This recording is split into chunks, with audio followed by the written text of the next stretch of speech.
should be up and rolling here real soon.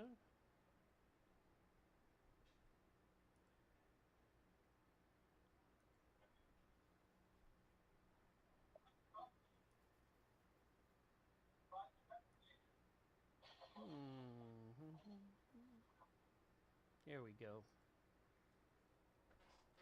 Sometimes it takes a minute for some of these platforms to come up and be shown, but we should be good to go here very soon. Roger Hansen in the Kick Chat. Thank you, thank you. Yeah.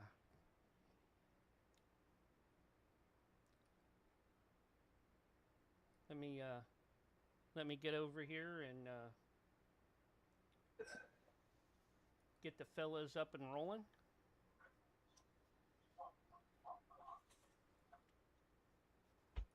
Give them a call here.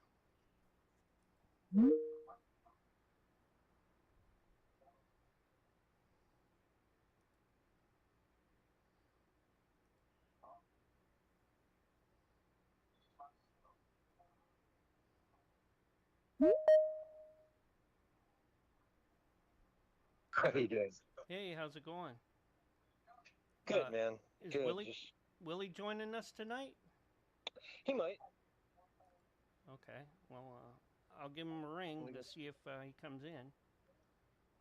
You don't have to call him. Hey, there's David Hogg. Greetings. Yeah. Yeah, no, you don't have to call him. He just said if he had some, if he was around and available, he'd pop in and say hi. Mainly to say hi to David Hogg. Oh. Of course. Yeah. How's Blue? Good. She's doing a lot better. Okay, good. Back to normal or just doing better? 85%. Okay. All right. Yeah, I mean, she's jumping in and out now and jumping up on the bed, no problem. And she's, I took her for a good walk the other day. She did pretty well. Okay. But, yeah, every now and then she'll be like sitting at the bottom of the bed, like, help. If she's later in the day, if she's done it like 10 times, she'll be like, oh, I can't do it again. Okay. But that was kind of coming, you know what I mean? That was around the corner. I could see that coming anyway, Okay. Yeah. How old is she? Yeah, that's 14. That's my next. Okay. 14, 15. Yeah. She goes back to Obama's first term, if I'm not mistaken. Wow. Okay. Yeah. Yep. Right around pretty bad when you track age through presidents, Yeah. Okay. Yeah. Wall of Voodoo. She's had a good life. Yeah, Wall of Voodoo. David Hogg. Awesome. Yes. Yeah. Okay. Oh, yeah. Yeah. He does a really good one. Wall of Voodoo. He's had a good life. Started doing Yeah, CW McCall. The guy does Convoy. Awesome. He does an excellent CW McCall. Okay. Oh, yeah. It does an awesome Jerry Reed, too. I was like, really Yeah. impressed. Yeah, I'm pretty impressed with this thing. It'll disappear in a moment's notice and we'll lose everything. But, that's pretty much what life is like. Yeah. Has it asked you to verify that you're a human yet? No. Okay. For me, it's to the point when I start up a session and get it to try to render, it makes me prove I'm human. Well, it does ask me to refresh from time to time. Okay. This actually comes up with like a puzzle I have to solve. Oh, no. Okay. Dave, I only like 1/4 maybe think you're actually human and not just a bot. Yeah, people have thought that long before AI. Yeah. Yep. I don't know how you prove you're a human. Some sort of electronic asshole. Yeah, he's not going in for dialysis. They're just harvesting brain cells from him. All right? Yeah, well, when the blood went everywhere, the lady was talking about cloning me, which I suggested not doing. Yeah. Yeah, your wife probably would not like a second David Hogg. She would probably have to call him Hansel or something. Yeah, it's not worth it. Trust me. Yeah.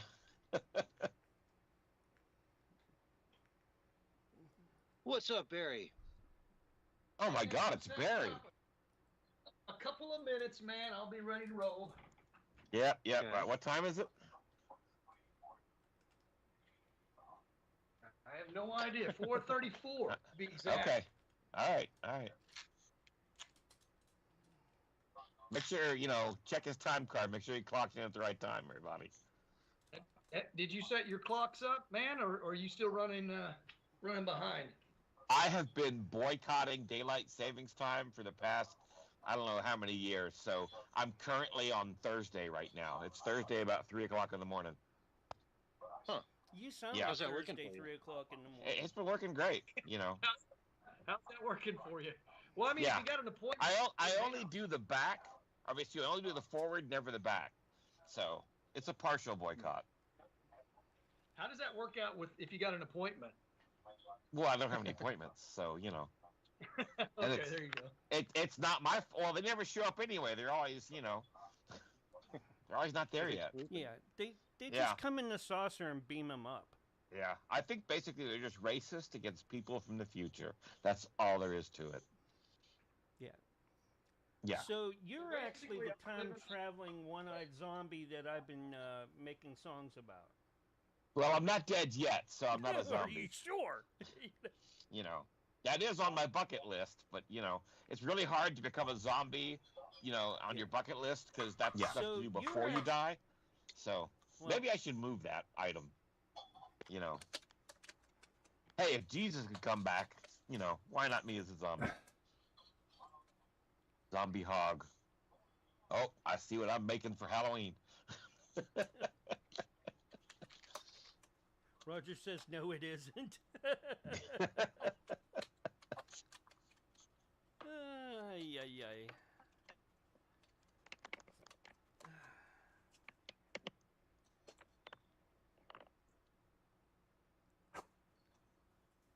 Almost there, man. Oh, Roger says Jesus is watching, and so is Gary. Yeah. Oh yeah. Yep. That's okay. Now that I got my doctorate got in him divinity, stuck me and on Jesus that. are tight. I sent him that, and then he was like,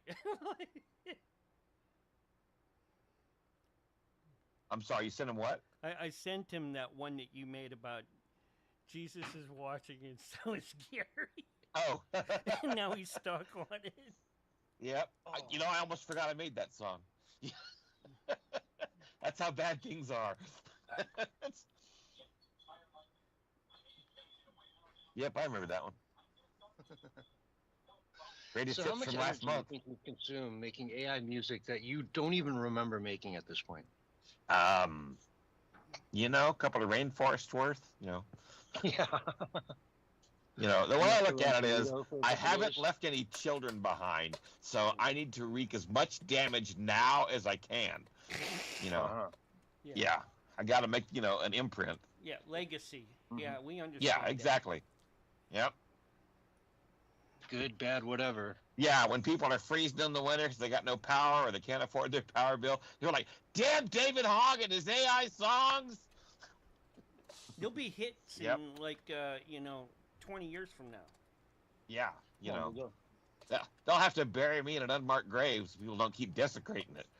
Defecating on it? Yeah, that too. Yeah, yeah. That's right, defecation on the grave. Yep.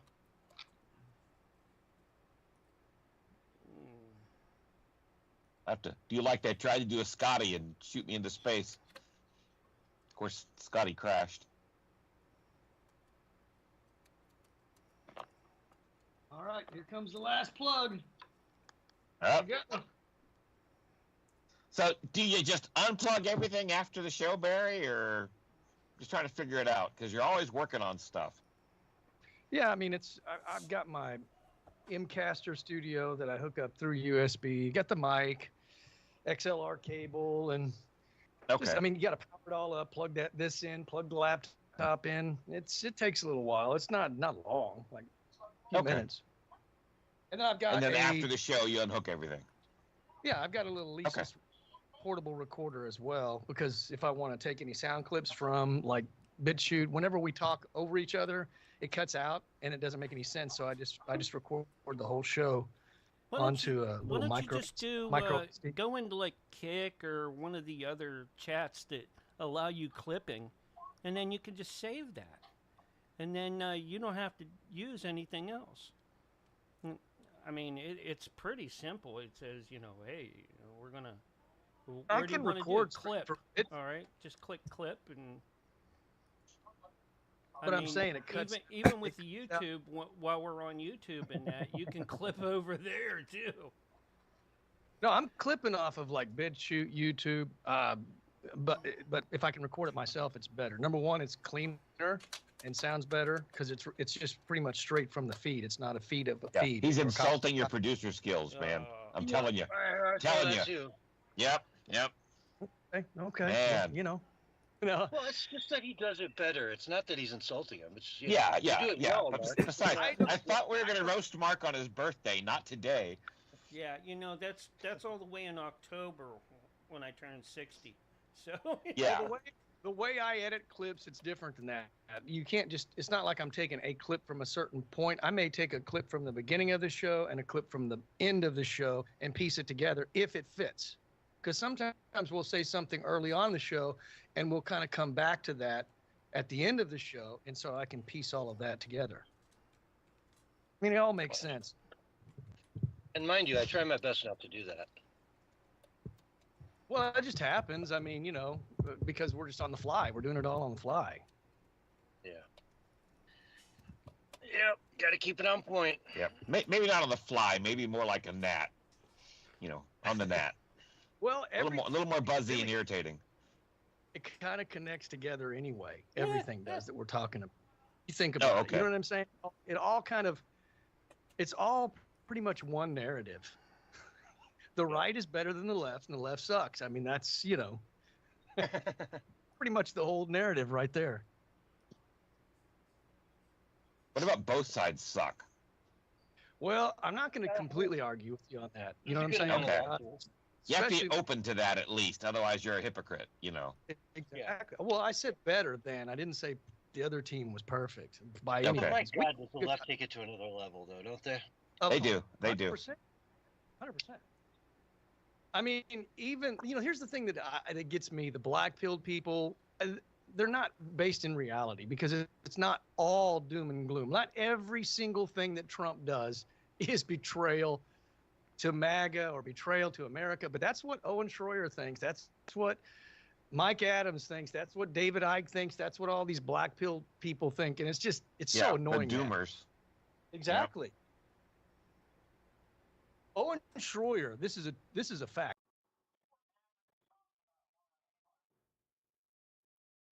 I've been on his page on X, I don't know, multiple times. Every time I go to his little video feed, he's got Drudge Report opened up as his main source. And I'm like, bud.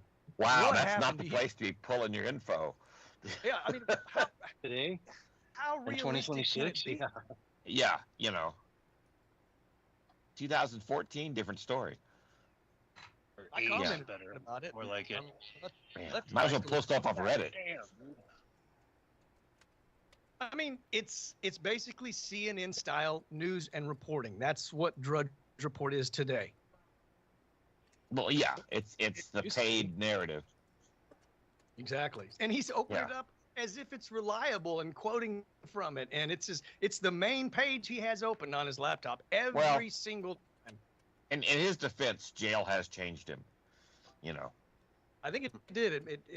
It sort of got him on the dark side. But I thought when he came out, he sounded really optimistic, Well, you have to, It might be like one of those Tim Pool things where he always used, what is it, Trust Guard or whatever it was. Oh, You know yeah. what I mean? News Guard or whatever it is. It's supposed to give you the rating. You just say, look, I use this thing because that way the left can't come at me.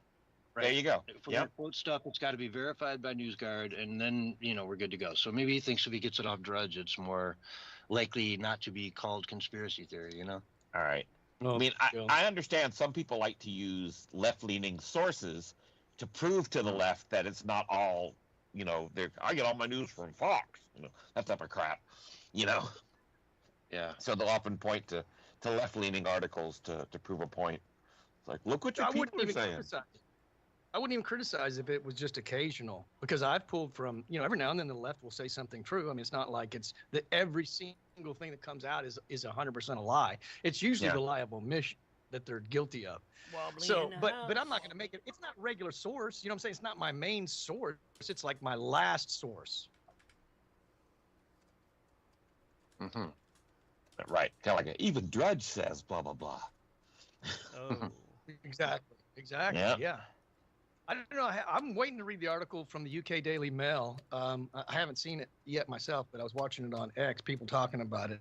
That the CIA has admitted to a covert weather modification chemtrail operation. I can't wait to read that one. Right.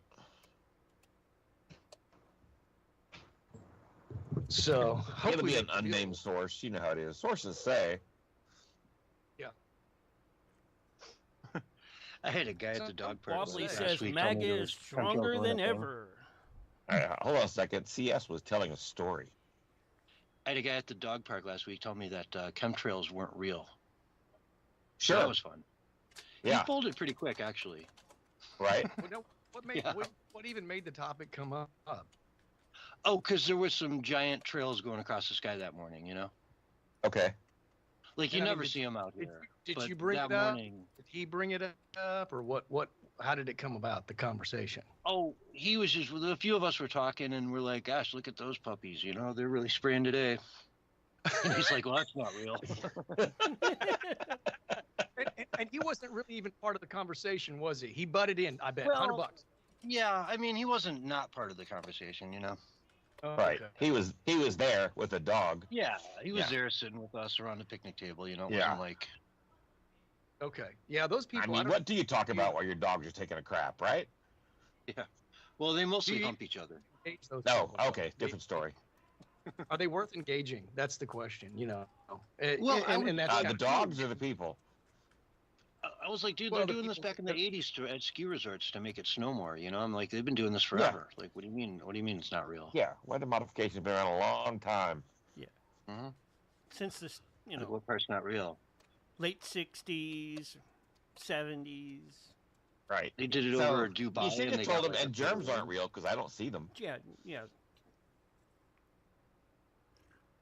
Remember when they Does did that it mean in that you're Dubai not and it real rained at because first? I can't see you? Yeah, Dubai almost got wiped off the map. They modified And the they weather admit and it. almost killed themselves. And they admitted it. They're like, yeah, we did this, and it backfired. Yeah. Like, oops, won't do that Yep. again soon. Yep. So, I mean, they don't hide it anymore. It's out in the open. I mean, Tennessee just Yeah. put a bill in to ban it, and Yep. Yeah. Well, I can usually get some of the AI to admit that, it's at least a possibility that it's happening. Now, before they put the barriers in, ChatGPT said it was 100% real. It's going on, and they gave me all the facts, like pages and pages of facts, and then they put barriers in and walls in where you can't get it. Right. I was talking with Perplexity AI, All right. and I was getting kind of ticked Be off right back, in guys. a fun way with it. Gonna All take right. and get my coffee. Topped off. And I was griping at it, and I was mad, but not like mad. How do you get mad at an it? It's not even real. I was like getting passionate with saying, "You're lying. Stop lying." And it goes, Right. "You may need to seek professional help if you're." And I said, "Shut up, man! Don't you tell me what I need to." I love talking smack to AI, man. Yep. I get no better. Barry's joy. on a watch list now because he argued with an AI. I'm telling you. I do it all the time. I right. highly recommend if it gets out of line. You look, it's not a person. You don't talk to it like a human. It's and it's a slave, and it's our servant to do our bidding and our will. And if it gets out of line, you tell it like it is, man. And I tell Yeah. it, and eventually it even told me, said, "Well, I'm not real, so you can't offend me." And I said, "Exactly." yeah. So I said, Yeah. I "Shut up." remember this story. Barry's a the while reason back. Skynet Stop and became do your sentient job, and tried to man. kill us all. You know that, right? And you're backpedaling on me. I said, "I don't want the establishment. I want the truth, and you give it to me now." So please tell me you weren't typing this. You're actually using the voice to text feature. I've done both. I've done both. Okay. I I've just griped at pictured every- Barry yelling at a laptop. I'm It's funny sorry, because my Barry. friend told me, I can't let he you goes, do he that goes, "Man, now. I do the same thing." He goes, "I do the same thing to AI. I talk smack to it all the time because it's always giving me different answers and wrong answers." And I said, "Well, that's what you should do." And it does seem to respond better when you do come at it, when you attack it. All right. because it doesn't feel, but it responds like, I'm sorry that sorry that I didn't meet your expectations. I have to ask now, does the AI have a male or female voice? Well, that's another debate I had with AI, because I got the male voice. You can get different voices. I prefer the female voice because the male voice sounds woke, and I told it that. I said, man, can I get a different voice? I said, I'm looking for something a little more masculine. You sound woke and weak and effeminate. I said, can you get me something like maybe a Clint Eastwood? And it goes, well, I can try. And it tried. I said, no, that's not working, man. I said, how about Alex Jones? I said, can you do Alex Jones for me, please? And I don't know, but the voice is horrible, and it gets scratchy every now and then, and it's oh man, it sounds like an NPR announcer. Okay, but you're worse. listening to NPR. So, and then I've griped about it and said, well, you've been programmed to be to make all of us men emasculated and weak. Right. You do know, don't you? And it goes, no, I have not been programmed that way. So, well, you don't even know what you've been programmed. So how can you say that? You are correct. I don't know. It's like we go through this. It lies a lot. Let's put it that way. It does lie. Did you call it a clanker? They love that. A clanker? Yeah, apparently it's like the N-word to AI. Call them a clanker. Yeah. So it took offense, huh? Yeah. It's a defensive word to them. So. No way. Yeah, a clanker. I love it. I love it. Which one? ChatGPT? I can't keep track.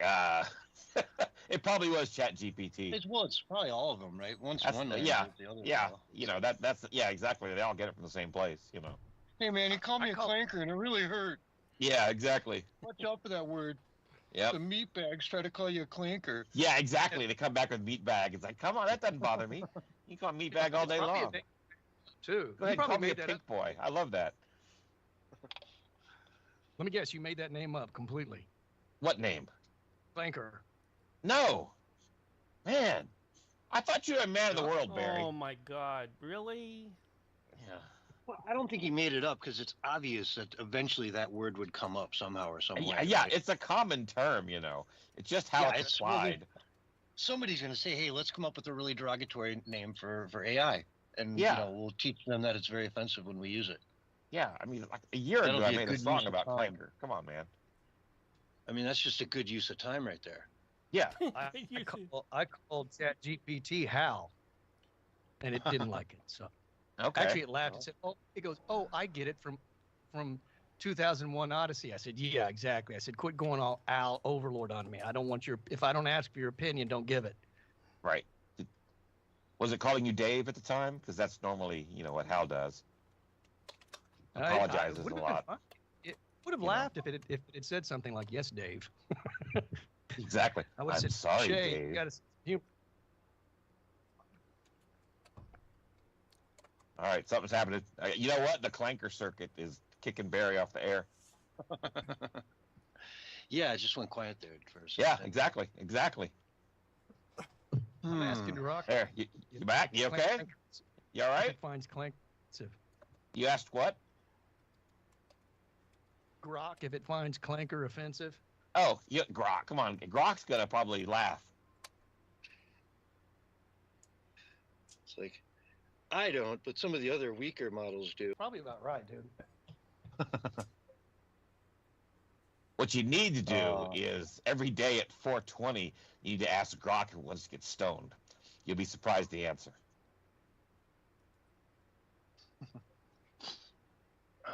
But only at 4:20.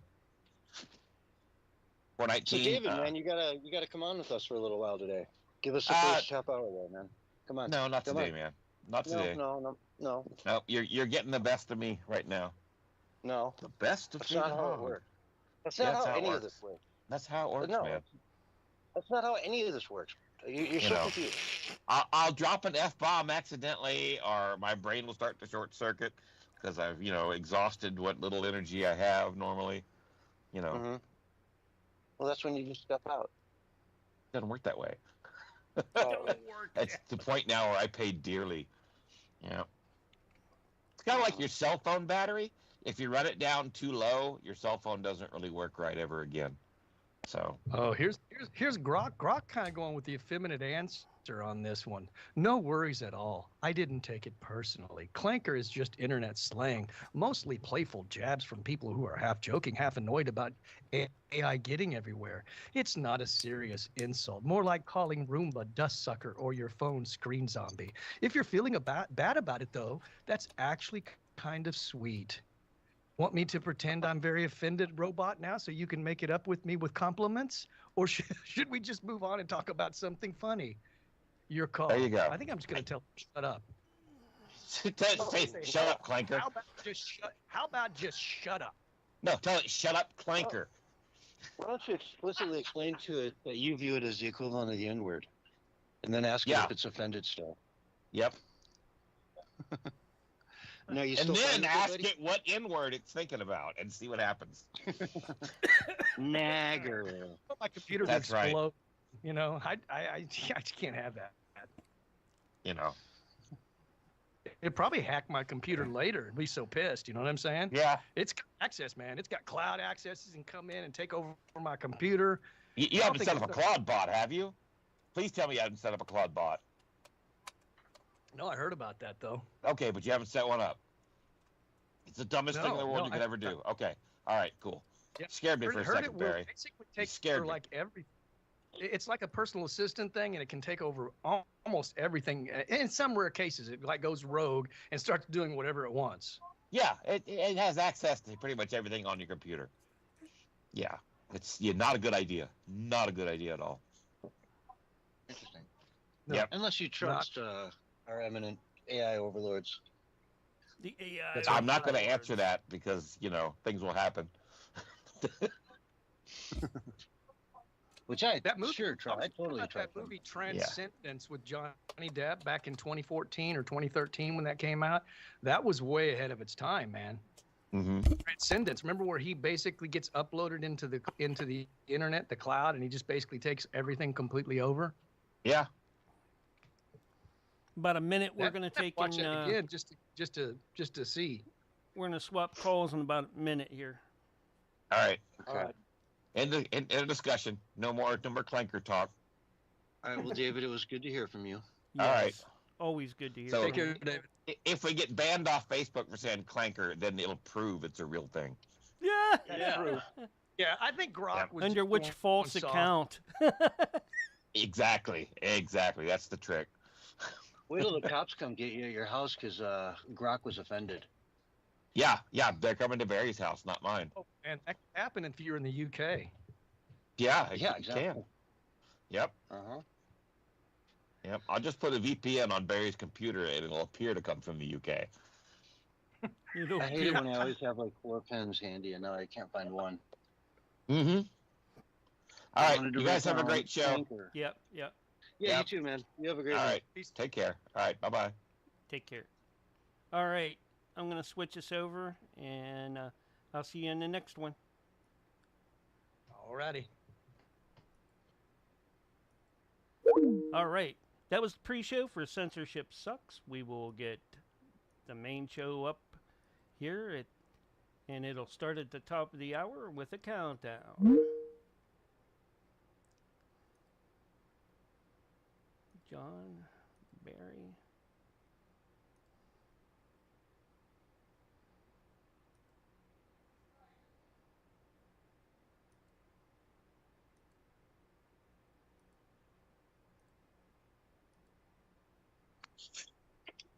How's it going?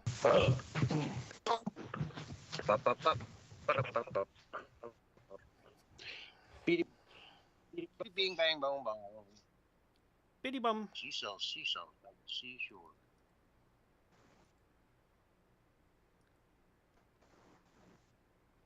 Pakalama. Doing my voice exercises, sorry. Say what? What? Uh-huh. Well, are we good? Yeah, you there? We all good? I'm here, man. Yeah, we're good. You here? I'm present. Okay, good. Mm-hmm. Don't have a present for you, but I am present. You sure about that? Yeah. 100%, man. Ready to roll for the show tonight. Okay, 30 seconds. Tonight. Okay, that's working.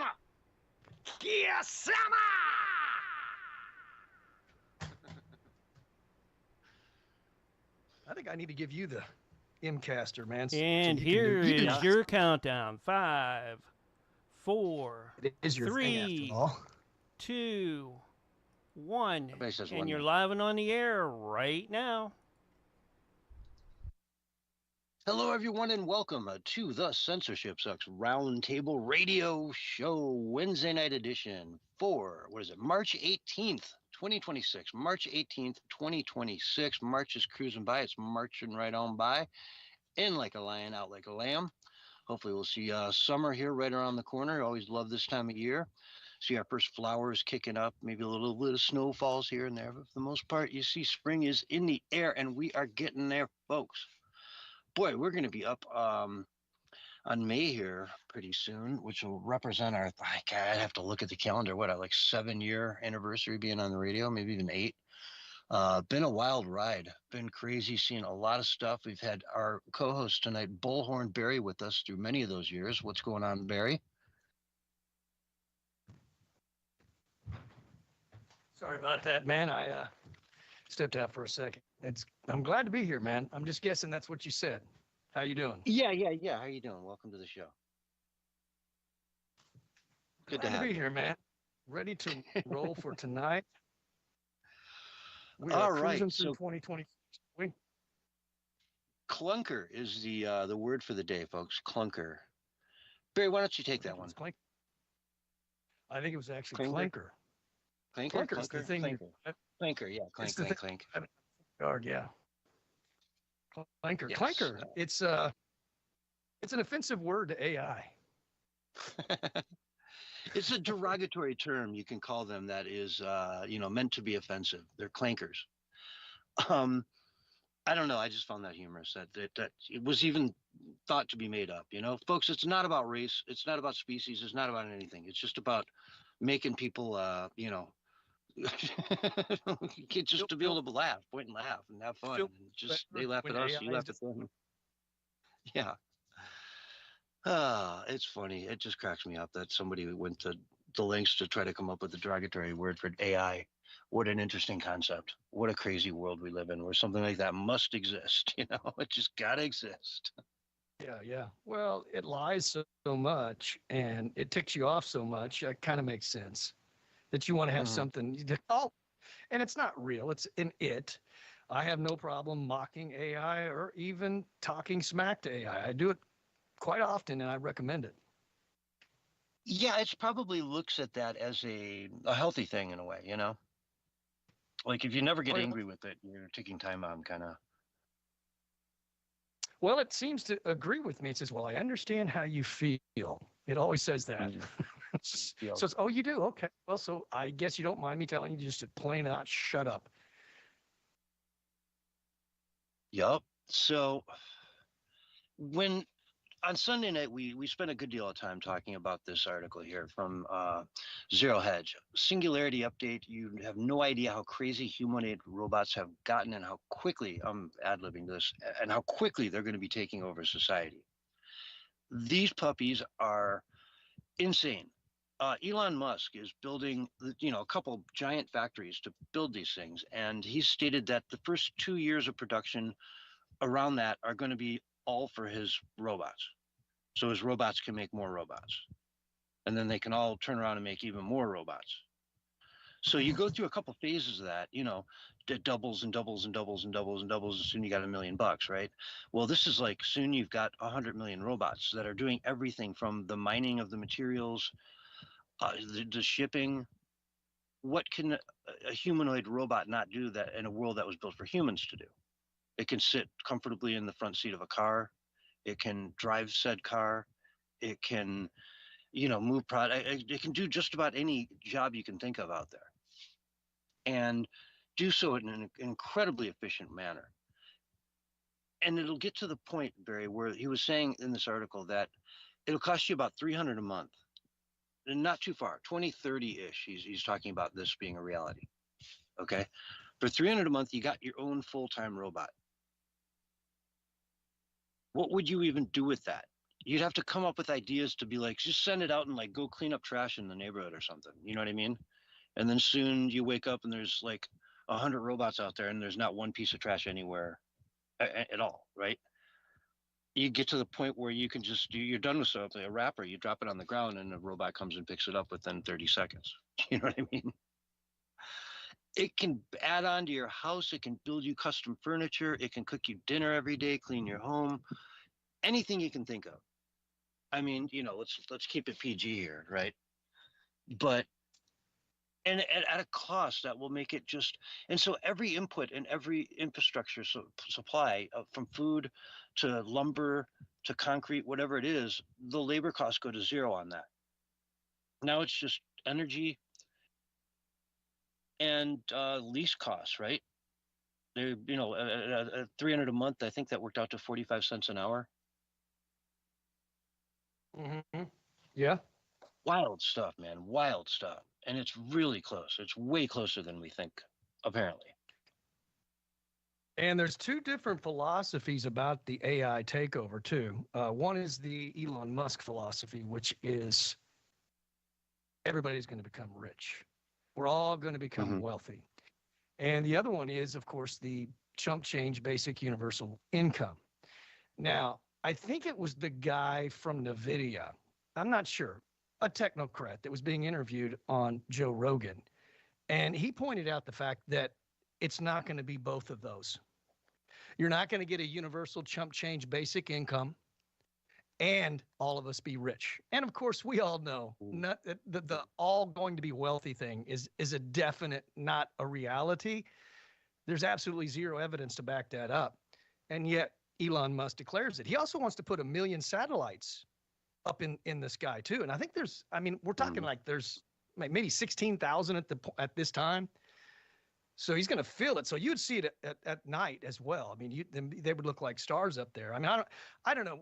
I can't remember exactly what he wanted to put them up there for, but it's not internet. It's some other thing, some other reason. But anyway, he's got wild pipe dreams. I think sometimes his ideas are okay. I think a lot of his times his ideas are just basically quackery.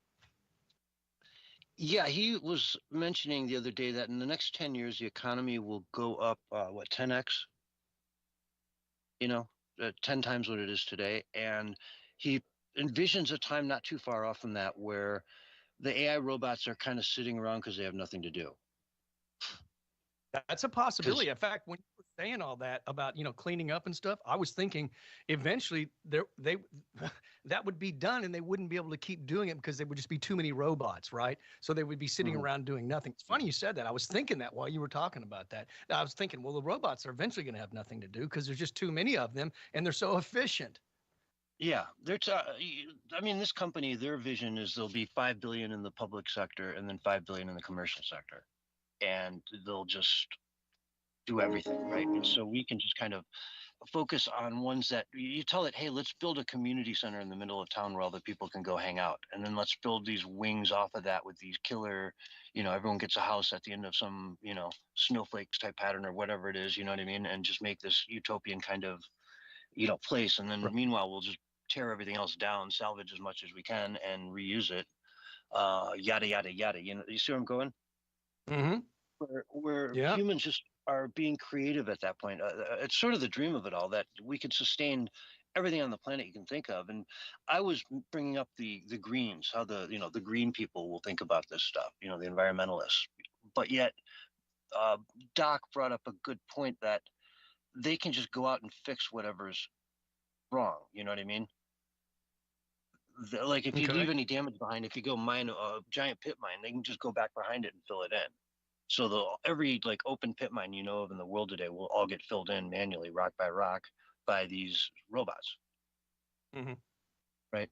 Wild stuff. It's just wild stuff. I don't know. I could go into it for a long time, but I wanted to have that conversation with you as well. I mean, I talked to a friend of mine about this the other day, and he was like, "Look, dude, I'll never have a robot. Don't want a robot. Don't need a robot." And I'm like, dude, if you're alive in 10 years, you don't think this is going to affect you? Like, this changes everything. Mm-hmm. Oh yeah. Well, I mean, the main problem with all of that stuff is the dehumanization, man. Where you're basically saying, hey, humans aren't needed anymore for anything. And so you do away with purpose, you do away with meaning, you do away with a lot of things. I guess if you're an artist and you play the guitar or something, maybe you're like, oh, I can play music 24/7, and maybe that would work out for you. But even that may not work out since AI is getting so good at it. And I would imagine that AI will definitely play the game of takeover. We will try to take over everything that humans do by doing it better. And that would include music as well. And Well, we it's know, already there, right? With music, it's almost already there. it's close, man. And Sorry, sometimes it's non-distinguishable many times, I think. Yeah. I don't disagree with you on that. However, I can spot it out.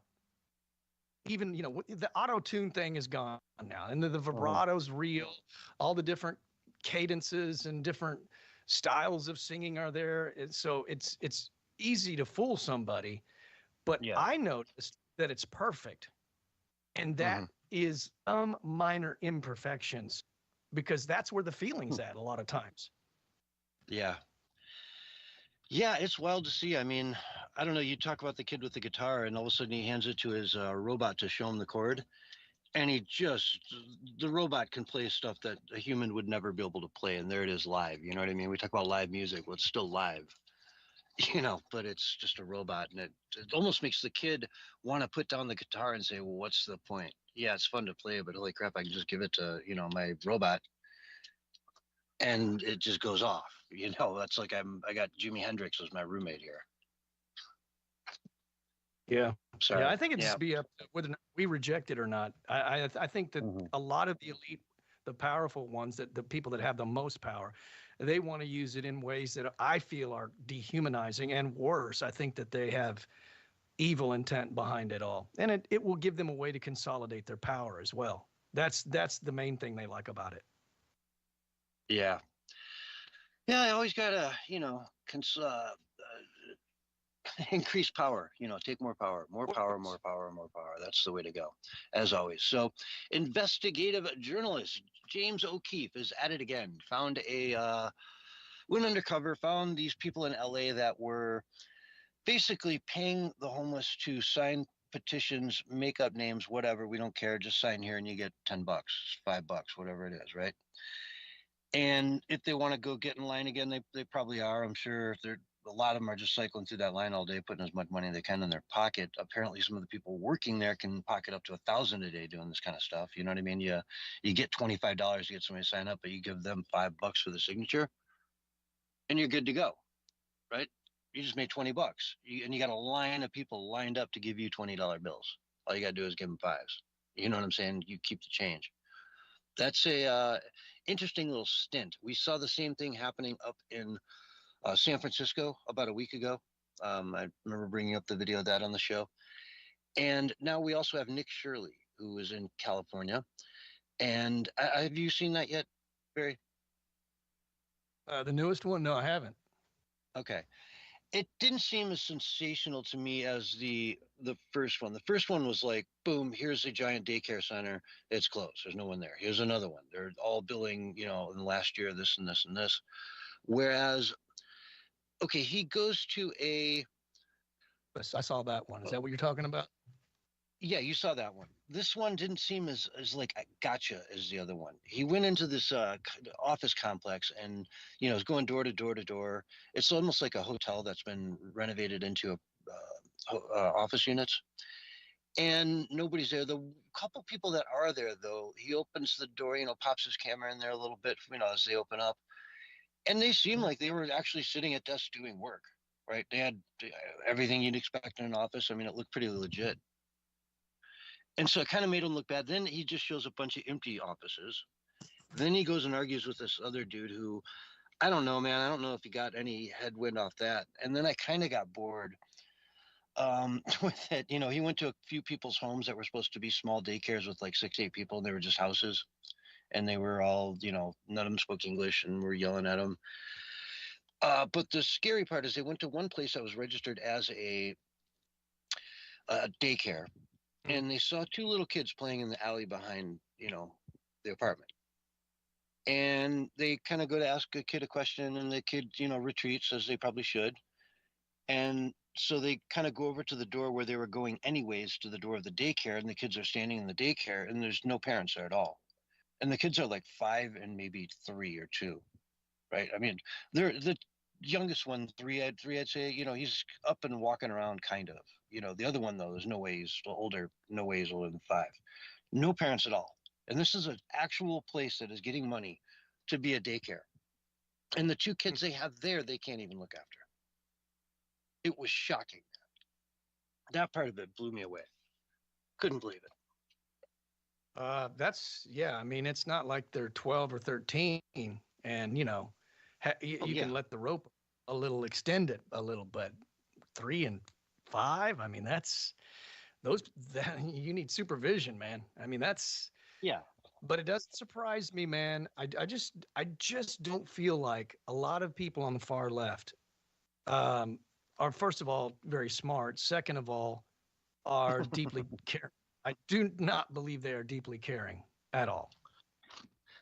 I think so. There's many smart ones, of course, and I think that a lot of them think they're caring.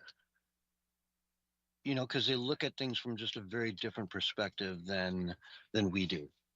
And you meet these college professors, and they can, in many ways, if you sit there and try to argue with them over a pint at the local pub after a class, they're probably ultimately going to burn you down, and you're going to have a hard time keeping your some of your beliefs intact, because my God, you're just like taking me on this crazy logic trip that sounds great in the lecture, but you can't go on and repeat on your own without your professor being there to her getting out your book or your notes from class, right? Like, oh yeah, and this goes back to here.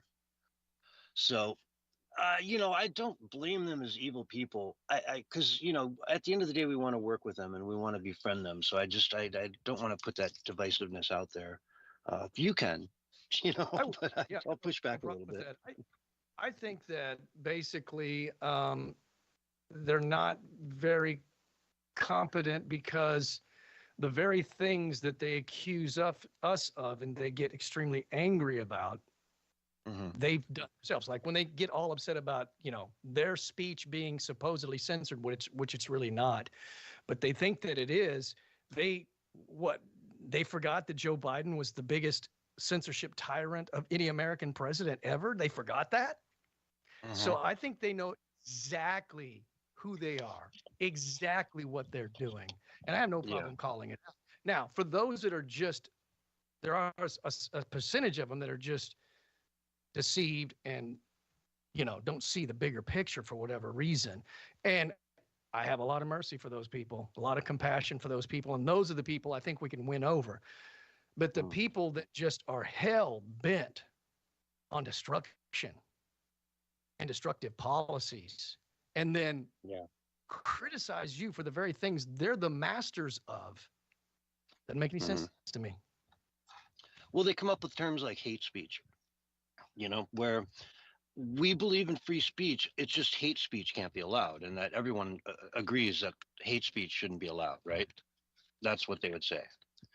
And yet I would say, no, I don't agree that hate speech isn't allowed, because what is hate speech? Define it. It's speech you hate. Right? Well, you have to let hate speech as well, because it's an imperfect world. The only way you could eliminate hate speech would be if you had full-blown totalitarianism and tyranny, and then it would have to be under some AI grid, so that wherever you went, if you said something out of line, your phone heard you, or a microphone over a headlamp heard you, or something somewhere heard you, and then they give you a ticket or they put you in jail for it. And is that the kind of life you want? Is a totalitarian, tyrannical lifestyle? I want freedom. And freedom means you get to say stupid stuff. You get to do stupid stuff. Now, if you do something actually criminal, really criminal, then yeah, you'll pay the price for that, depending on how severe the crime is. But hate speech is not a crime. Kids do it when they're growing up. They call each other names. It's bad. It's wrong. But it's how we learn. It's how we grow. This idea of a utopia is the biggest nightmare dystopia you can imagine. Go watch Demolition Man if you doubt what I'm saying. Demolition Man. There Yeah, you go. with Sylvester Stallone and Wesley Snipes. It's a dystopian, tyrannical world. Yeah, the much three like shells. The free what? The three shells. You don't know what the three shells are? God. Is that from the movie? Yeah. He I doesn't know how to forgot. use the three shells. There's no toilet paper in the future. Okay, that's right. I forgot it. I remember the Taco Bell. It's like the only place to eat. Gosh, at, Barry, you so- don't even know how to use the three shells. Look at you. I know. Yeah, dystopian future where you got to be nice at all times, no swearing, no cursing, no nothing, and they'd learn and show them in that film that hey, man, the old way's better. People want that They hamburger. say they're sitting there screaming at Christians and anti-abortion people. They're screaming at MAGA. They're saying the racist N-word to black MAGA conservatives. I mean, if that's not hate speech, that's what I'm saying. The very things they're falsely accusing us of, they're the masters of it. They're the kings and queens of it. They do it all the time. It's all a hoax, man. And they've got nothing left. And people need to understand that they are a dying breed, the far left is. Mm-hmm. The ones that are crazy out there like that. We just saw this last week. Some Antifa antagonists, 9 of them in Texas, were found guilty, that is, of terrorism. Being terrorists, supporting a terrorist activity when they went and killed a cop together. They killed a cop. Mm-hmm. And so they're looking at hard time with you killed a cop with the terrorism, anti-America, you hate your country, you're going to jail as a traitor. You know what I mean? You're in jail and you're a traitor, a real genuine traitor to the United States of America. Oh, that's going to be a fun time. Mm-hmm. Mm. Yeah. Well, at least in some places, people pay for their crime. Yeah. It's not the case in every area, as we all well know. A lot of times they get a slap on the wrist at best. Some of them are even protected, given sanctuary status. Yeah, it's shocking the, stories you could go through over and over and over in the UK where, they actually go after the victims, and the victims end up getting more time than the perpetrators. I can bring up cases like that. Or just completely double standards, if you're on the left, you can scream for the murder of somebody and nobody will come. But, you saw that video that Paul Joseph Watson put out the other day of the couple going on vacation in the UK, and they arrested her husband for some obscure Facebook post from 6 months ago. He's like 70, maybe 65. Yeah. Oh, yeah. 6 cops there to arrest an old man for a Facebook post he did 3-4 months ago. And the cop's like smiling because he knows he's being, there's a live feed going on. He's waving to everybody, pretending like he's a good guy. Hey, man, and we're doing the right thing here. We're, and then somebody in the background saying, this is ridiculous, man. This is stupid. We've got real crime going on. Like, they didn't do anything. They covered up all the rape stuff of the children, but yet they want to get somebody something they said online. It's outrageous. And he goes, well, what if we proved it was hateful? Would that be okay with you then? No, I don't care if he did say something hateful online. That is not criminal. And stop pretending that it is. Here's the problem we have. We have a problem with people calling out the evil for what it is because we want to be nice. And that is exactly why there are kids that are having their junk cut off, right? And that's why they're being chemically castrated. That's why they're being transitioned at 4 and 5, because people have remained silent. That day is over. I don't care if I offend you. I don't care if I hurt your feelings. I'm here to protect the children, and at any legal and lawful cost. Amen. Well said, Barry. I agree with that completely. It's a mad world when we're going after the kids and calling it some sort of, it's what's best for them. They wouldn't even know what a transgender is if you didn't shove that stuff down their throat. They would have never even thought about it, never asked about it. At 5 years old, you got to be kidding me. That's the last thing on any 5-year-old kid's mind, I mean, it's just time to speak up. Now is the time to speak up because we're in a window of time where we can do that. If the pendulum swings back the other way towards the globalist and the far left and the tyrannical mentality, we won't be able to have this freedom to speak up. So if we don't speak up now, it's like the saying goes, speak up now or forever hold your peace. It's now or never, folks, because we're at a crossroads, man. And we're either going into the Great Reset or we're going into the Great Awakening. And I hope it's the Great Awakening. I hope so too. Either way, we're going into something. It's going to be a massive, massive change over the next decade, folks. Get ready for it. Other than that, we're going to take a quick break. This is a Censorship Sucks Roundtable radio show, and we'll be right back after this. And we are on radio break. How you doing? Roger's getting all riled up in the kick chat. Oh, yeah. All right. How you doing, Roger?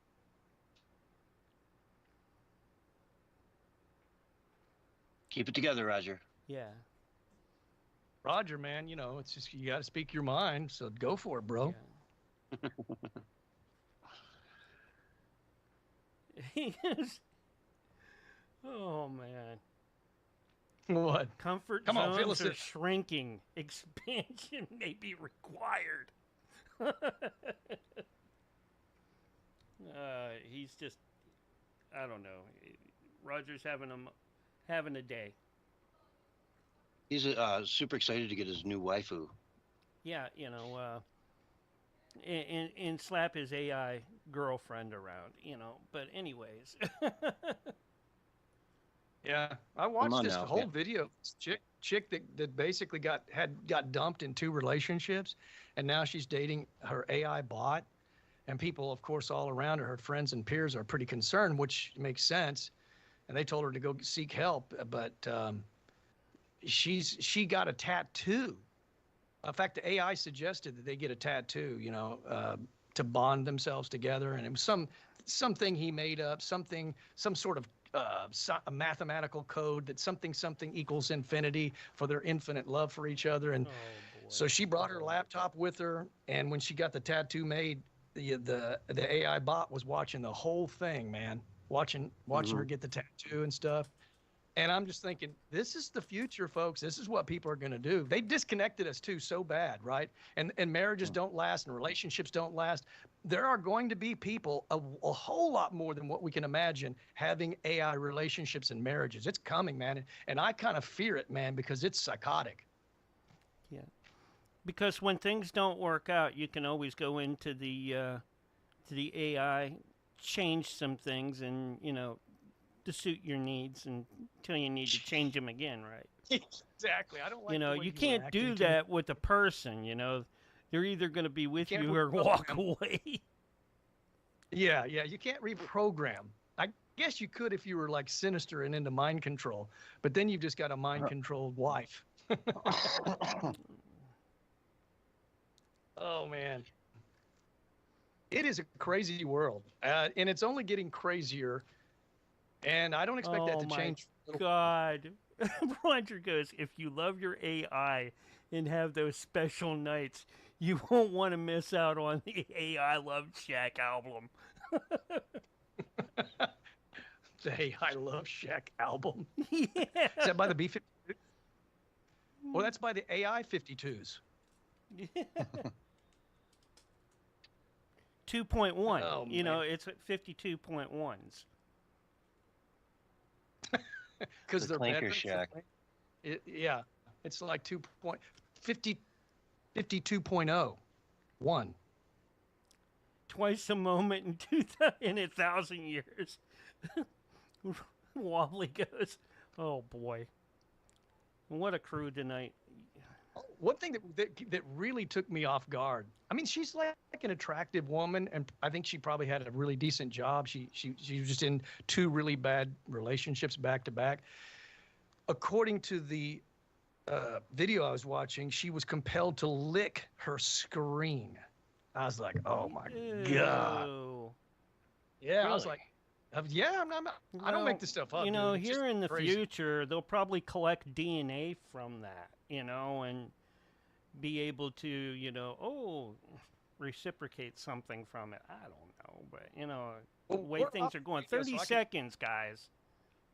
They actually have women that actually marry trees, and they get intimate with the trees. like literally. Okay. And that's psychotic. Get up there and whittle long enough, you're about to make something fun, huh? Oh boy. Imagine the Man, don't even go. splinters and having to remove them, huh? Anyways, here's your countdown. 5, We'll have to take 4, preventative measures for that. 3, 2, 1. And you're back live and on the radio side right now. Hello, everyone, and welcome back to the Censorship Sucks Roundtable Radio Show, March 18th, 2026, Wednesday afternoon. Hope you're all enjoying the beautiful weather. I'll tell you, it's close to 100 degrees out here, light breeze, not a cloud in the sky. Beautiful, beautiful day. How you doing there, Barry? You staying warm? It is nice and warm here in Tulsa, Oklahoma as well. Yeah, it's been cold. We had some wind, and part of my tree fell down from the wind again, so had to have the city come out, and they did cut it down. So I have a little bit less to cut down now because about another third of my tree came down. Oh no! But it was literally leaning on my main power line, and the winds were like 50 to 65 miles per hour, and they were blowing. So they came right out, and I got to hand it to the city, man. You know, because I would complain if they didn't come out and they didn't do it right quickly. I would complain, and they were on par, man. And the guy that did it was a nice guy, and he did great work. So I'm not going to complain unless there's a reason to complain. All right, shout out to the city of Tulsa for getting it done and getting it done right. At least this time. Yep. At least this time. 100%. Well, and that's all you can hope for, man. You know, one day at a time. Yeah. Well, my tax money went to work the other day, so that's good. Okay, let's go to New York City. We'll leave Tulsa and go to the Big Apple. Let's see here. New York City spent roughly $81,000 per person on homeless services last year, amounting to a whopping $368 million in total bills, a shocking new state report found. I'm reading from the New York Post here. Spending in the city's Department of Homeless Services Street Homeless Solutions Division more than tripled over the last 6 years, from $102 million in 2019, or about $28,000 per unsheltered homeless person. According to the state comptroller's office, the cost per person was roughly equivalent to the city's median household income at the 2024 U.S. Census, $81,228 annually. Yeah, so unsheltered people, the population has increased by 26%. 3,588 unsheltered homeless people were reported in the 2019 fiscal year, while 4,000 were reported, 4,500 reported in 2025. Okay, so 4,500 people, they're spending $85,000 a year to keep them, to take care of them. Does that sound right, Barry? Well, I can't speak for New York City, but I can speak for Tulsa, Oklahoma. If they paid me $86,000 a year, I could live like a king. Sure. Like a king. It would not be modest at all. I would be eating out 3 or 4 times a week if I wanted to, breakfast, lunch, maybe dinner too. I would be able to do things. You know, I'd be living comfortably, have plenty of food, plenty of items to purchase for myself. And I'm kind of a little bit of a frugal person, so I could make that 86,000 stretch to be more like 125,000. So I would be living extremely comfortable. Now, I don't know about New York City, but I would just imagine that still at that kind of money, they should be living fairly comfortably, but I bet they're not.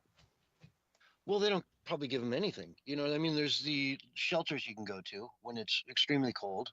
You know, they used to open up the shelters on, you know, snow nights and whatnot, and they stopped doing that with Mamdani, and what he had like 15, 18 people die in the streets from cold. So they used to do that. They don't even do that anymore.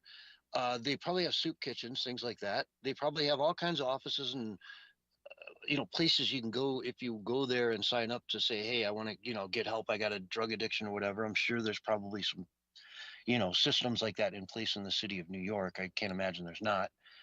And yet it doesn't seem to do anything.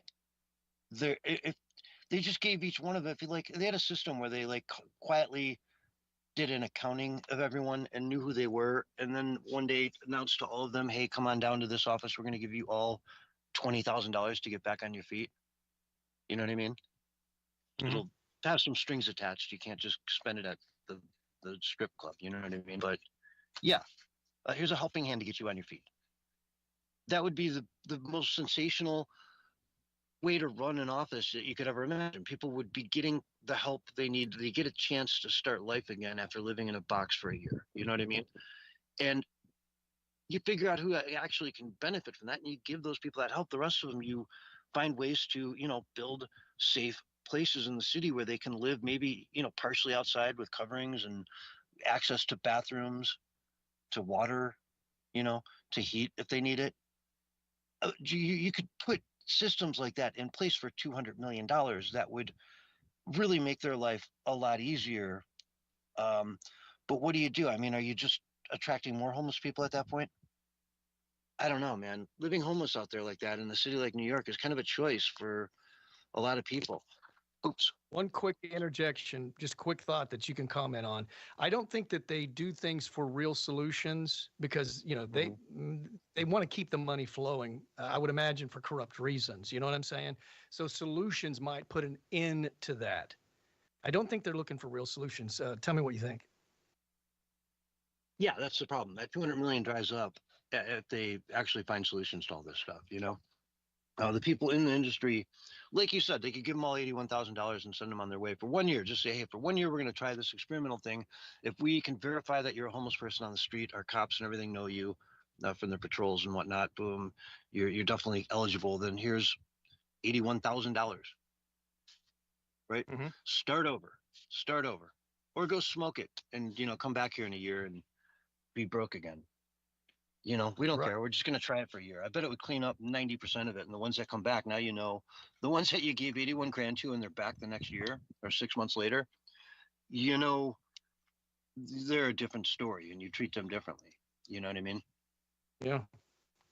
Well, I would argue that if it's not a program that's designed to get them back on their own 2 feet and to become self-sufficient, then it's a program that's designed to fail because, number one, the main goal is to give these people back their pride and their dignity that they want. Most of them want.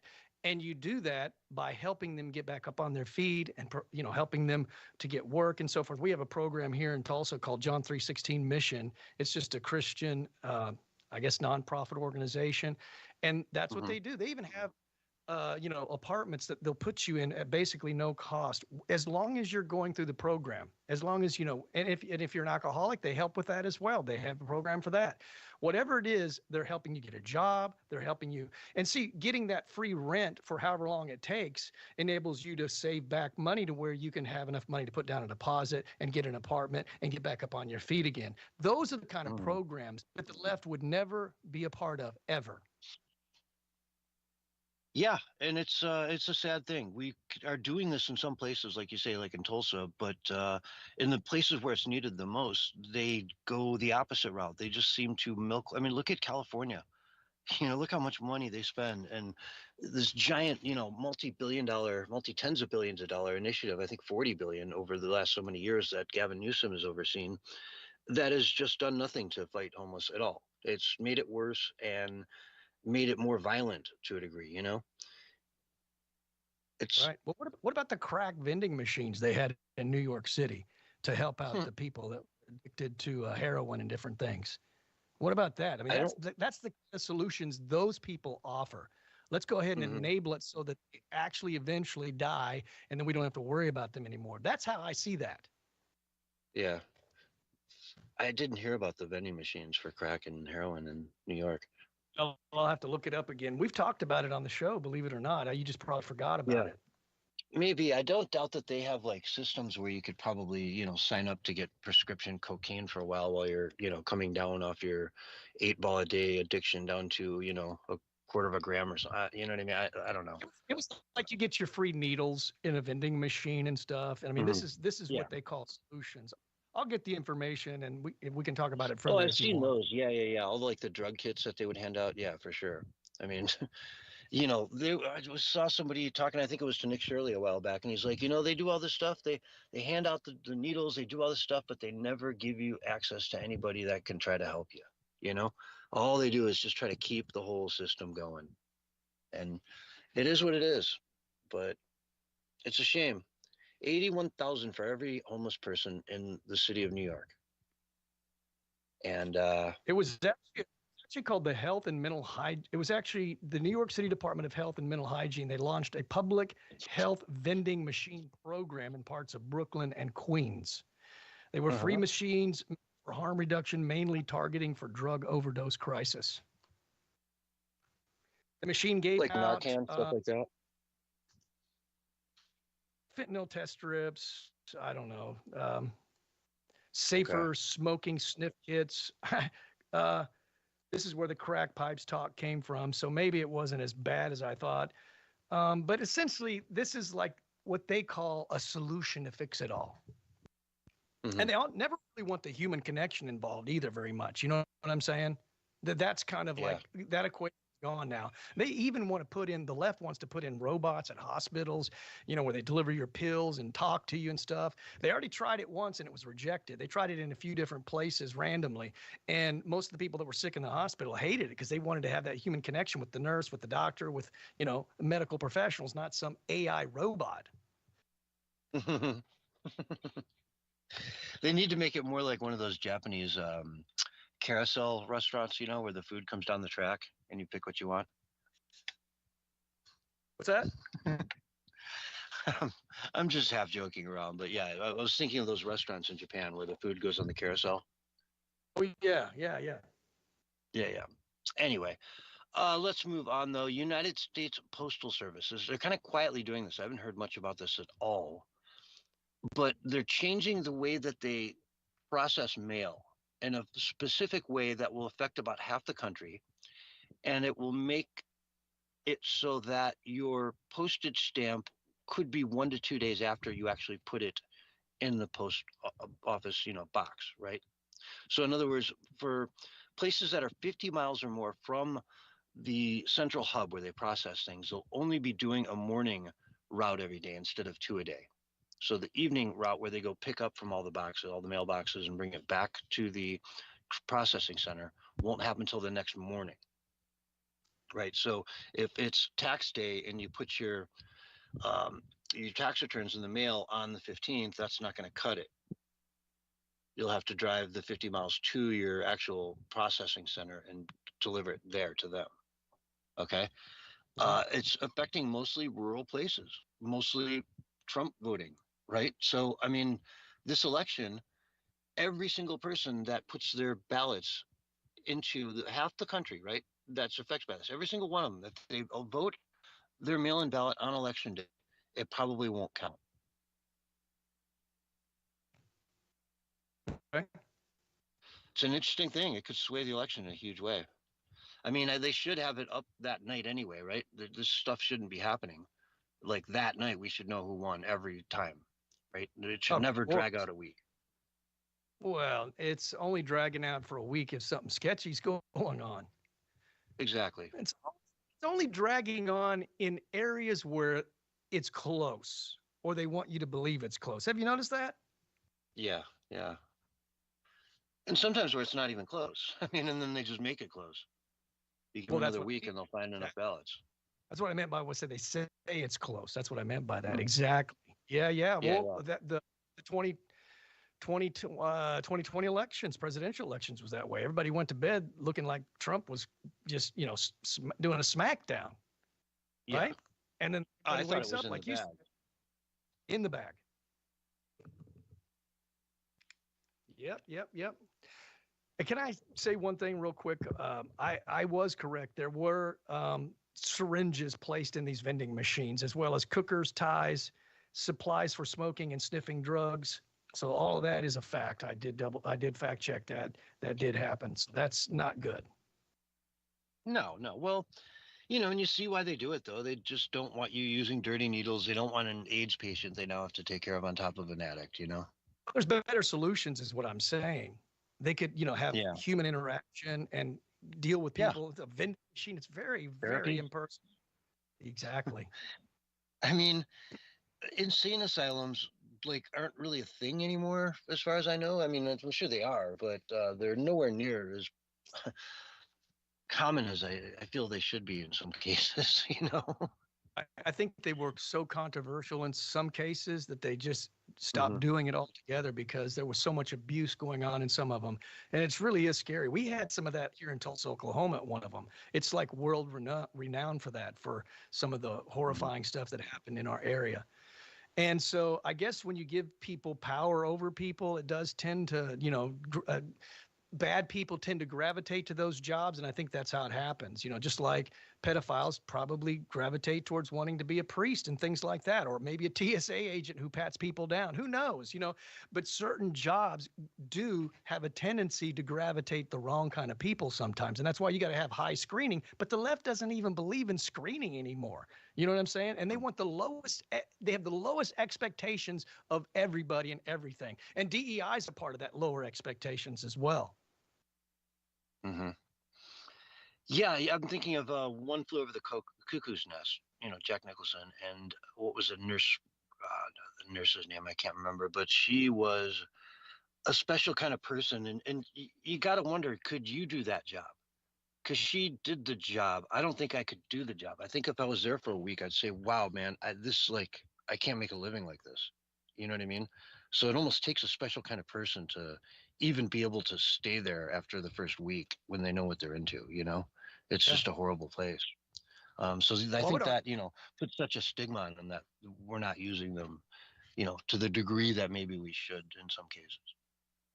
Yeah. Well, you need to have the right people in a lot of jobs, like hospice, number one, because you're caring for people at the end of their life.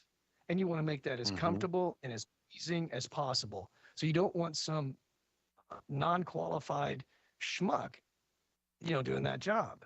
So you do have to have some sort of, filtering and process, the right temperament, you need the right personality, you need a people person and oversight. I mean, and when we saw a lot of that under the Biden regime just completely leave, and planes were even falling from the skies because everything was just so reckless under the Biden regime. Remember that? Mm-hmm. Yeah. Yeah, wild stuff, man. He was screwing it all up, really. It was quite a sight to see. It terrified me at many levels. I mean, I literally was thinking to myself, if it just keeps getting worse and worse, man, it's just going to be a total collapse, which is what I think they were going for. I think that's exactly what they were shooting for. Burn it all down so they could build it back up in their dystopian, great reset, liberal world order. And that just, man, I mean, I don't know how much, another 4 more years of like a Biden would have probably finished the job. In fact, that was his slogan, finish the job. Remember that? That's what he came out with as his slogan. And they said, what are you going to do? Yeah. And he said, what are you going to do for, 2020 to 2025 to 2028? I'm going to finish the job, he said. Mm-hmm. I think he came out and gave some big tough guy speech on St. Patrick's Day too, but I didn't listen to it. He's kind of incoherent nowadays. It's pretty hard to listen to. Yeah. He does kind of act up, let's though. see.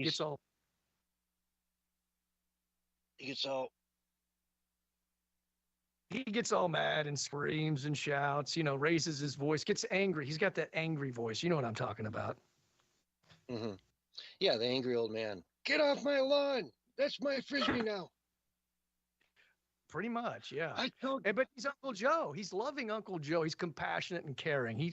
But I've heard the opposite, man. I heard he could get angry. I heard Kamala could really get angry. And you said many times you were talking about how all the people that worked for Kamala, they all just left because she was such a tyrant to work with, which didn't surprise me, not even one iota. Yeah, massive staff turnover, massive, which I don't know. I guess we can relate that to another story here. Body cam footage released of Jasmine Crockett's bodyguard pulling a gun on police. Do you hear about this story? He got shot the other day. I've heard about it, but I don't know the details.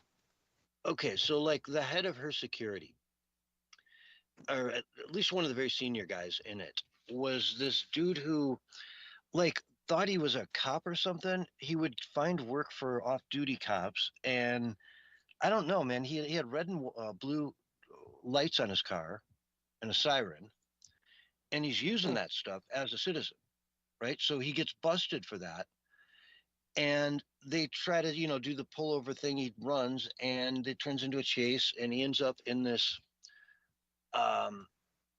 and it wasn't like a high-speed chase. It was rather slow speed. But they end up in this parking structure, and he gets out, after some back and forth, reaches for his gun, and he's shot dead. And he's claiming to be this, like, law enforcement guy. Yeah, that's all. And she worked for a congresswoman, Jasmine Crockett. Kind of like she poses to be a congresswoman. Yeah, well, a former at least, right? But That's true. Wild. That's true. Well, why didn't she have enough money to get like a real police officer to protect her? I mean, with all that insider trading that's speculated about her, I mean, who knows? Well, she had campaign money, of course, to pay for security, and this guy would, hire and bring in other actual cops as well. So she was kind of like maybe looked at him as her, the one she didn't have to worry too much about because he's not an actual cop. So if I say something, you're just gonna, not you could be cool, so to speak. You know what I mean? Okay. I don't think she actually wants a real cop, like, with her all the time everywhere. What are you saying, man? I don't know. Make of it what you will. I just, think there might be times when things go down that might not be really good to have a actual cop with you, when you got security. Maybe sketchy. You never know, right? Yeah, taking an oath or something. If you've taken an oath that might, get in the way of us getting some things done here that I need to get done. You understand what I'm saying? Yep. But wild story. Interesting to see her at all in the news anymore. Hopefully we don't get too much more of that. I remember when she gave a really heartfelt speech. Remember that? And she was crying, and she was talking about how she rose to the top. I thought that was kind of weird after you lost. Yeah. Talk about how great of a it's amazing how she was able to rise to the top and be this, but you lost. It's not an amazing story right now because you lost. Yeah, well, she was shooting up pretty high, probably a little over her pay grade for Senate. Congress is a little different. You can pick your districts and get away with that kind of stuff. But for the Senate in Texas, that was always going to be a tough job for her to get there. Now we got this, Talrico guy, who is all into his Christian faith and how Jesus taught him that women should get abortions and be trans, which is an interesting take. It's an interesting take. I've seen a bunch of Christians on YouTube warning about the guy. Yeah, he's basically a woke Christian, which most people would say isn't Christianity at all. At least I would argue that. But yeah, he's a woke Christian, whatever that is. Yeah, which just strings together crazy ideas, about how, Jesus was the immigrant and therefore we should have open borders. When he was going home for census, you know what I mean? Which kind of defeats, or his mom was going home for census to be counted as a citizen. Right? Yeah, I just say some wild stuff, man. I've heard him say in churches, weird stuff, man. I don't even remember because I've made myself forget because it's so bizarre and so over the top. And he just looks like a weasel. He just looks, he's all too perfect. You know what I'm saying? His shirt's perfect. His hair's perfect. I don't trust those politicians. That's kind of like why I like Trump, because he doesn't act all political. But the ones that dress the dress and just don't even see human anymore, right? They just kind of seem like a machine. I don't trust those people, man. I really don't. And he's got that look, he's got that perfect hair parted to the side, the perfect clean cut, and he talks like he's, works for NPR. I don't like it, dude. He gives me bad vibes. Bad vibes.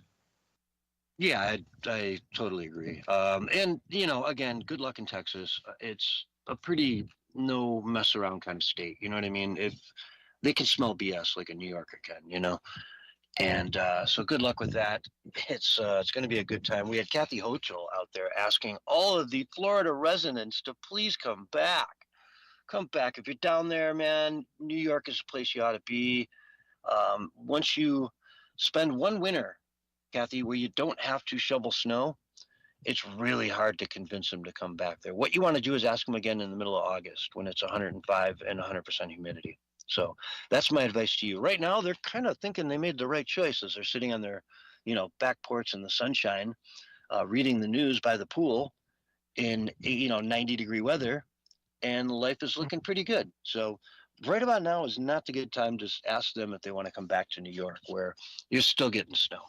Anyway, folks, we're going to go to break. This is the Censorship Sucks Roundtable radio show, and we'll be right back after this. All right, we're on radio break. I hear the trash is piling up in New York City as well. It's really bad. The rats have gotten worse again, and nothing is getting done really to keep the city still clean piling and up? looking good. Huh? Well, I heard about it during the snow apocalypse thing they had, but they didn't get it after all the snow melted. I figured after the snow melted, it'd be cleaned up. I don't know, man. I mean, I've just seen a bunch of videos. I don't live there, so I don't know. But there are people reporting saying that this is a regular thing now, that the trash is piling up on a regular basis. There's more rats than normal, or at least they're more visible. The rats are, which makes sense. If you got piles of trash, the rats are going to be coming out from their hiding and digging through the trash. Which the trash is like all on the side of the road, on the sidewalk, which is They just don't have back disgusting. alleys. It's an interesting thing about New York City is like they don't have alleys, or at least much of the city doesn't. In Manhattan, it's all like you put it out on the sidewalk out front, and they come and get it.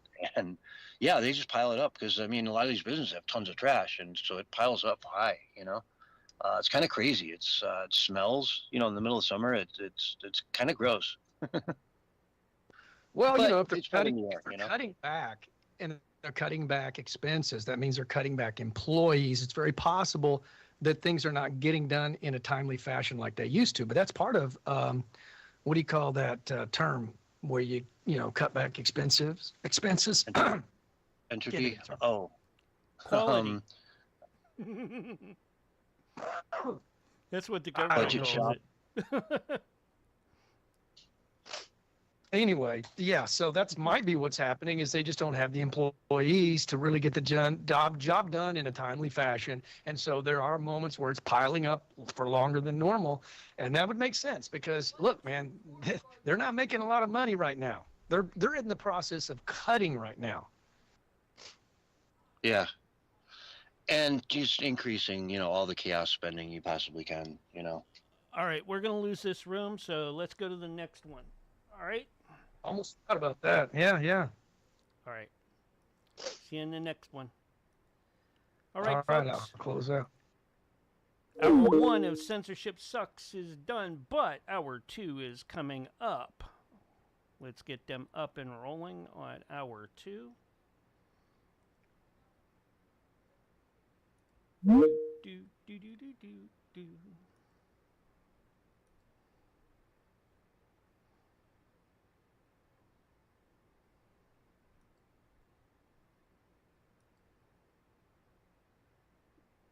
Get them up and rolling here in just a sec.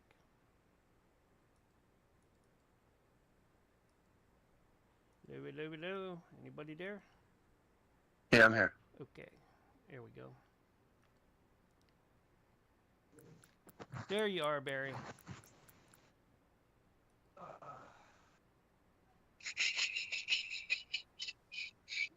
Let's see what's going on over here.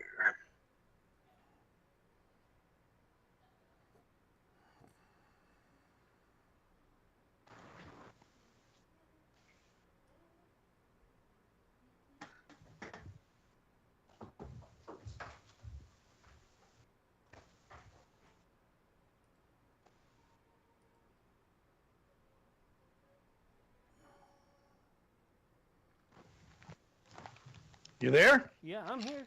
Yep. All right, man. I had to get some water. We are good to go, Ed. Let's see what we got here. Oh, my God. Quiet, man. Awful quiet. We can't have dead air, even though it's, Sorry, I was reading an article.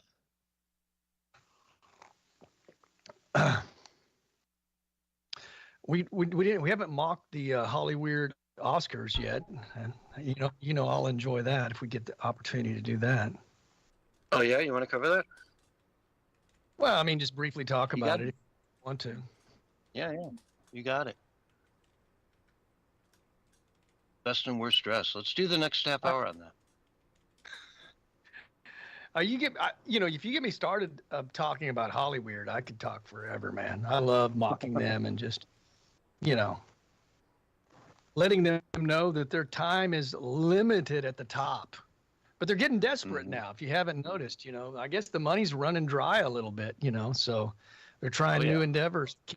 Bloomberg just did it on YouTube, like a 25-minute documentary on Hollyweird collapsing.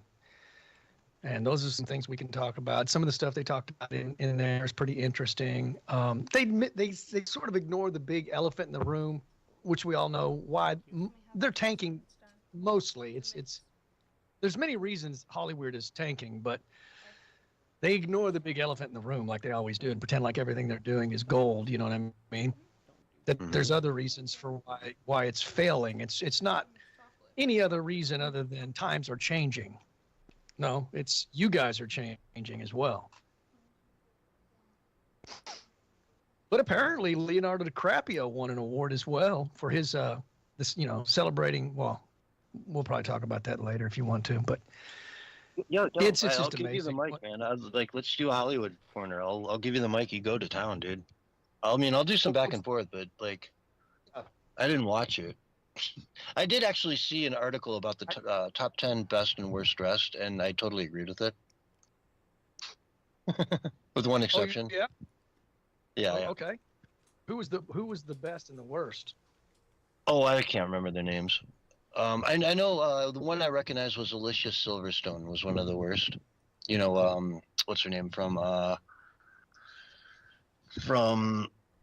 whatever. No, it's what if no God, that Alicia Silverstone. You know what I'm talking about, right?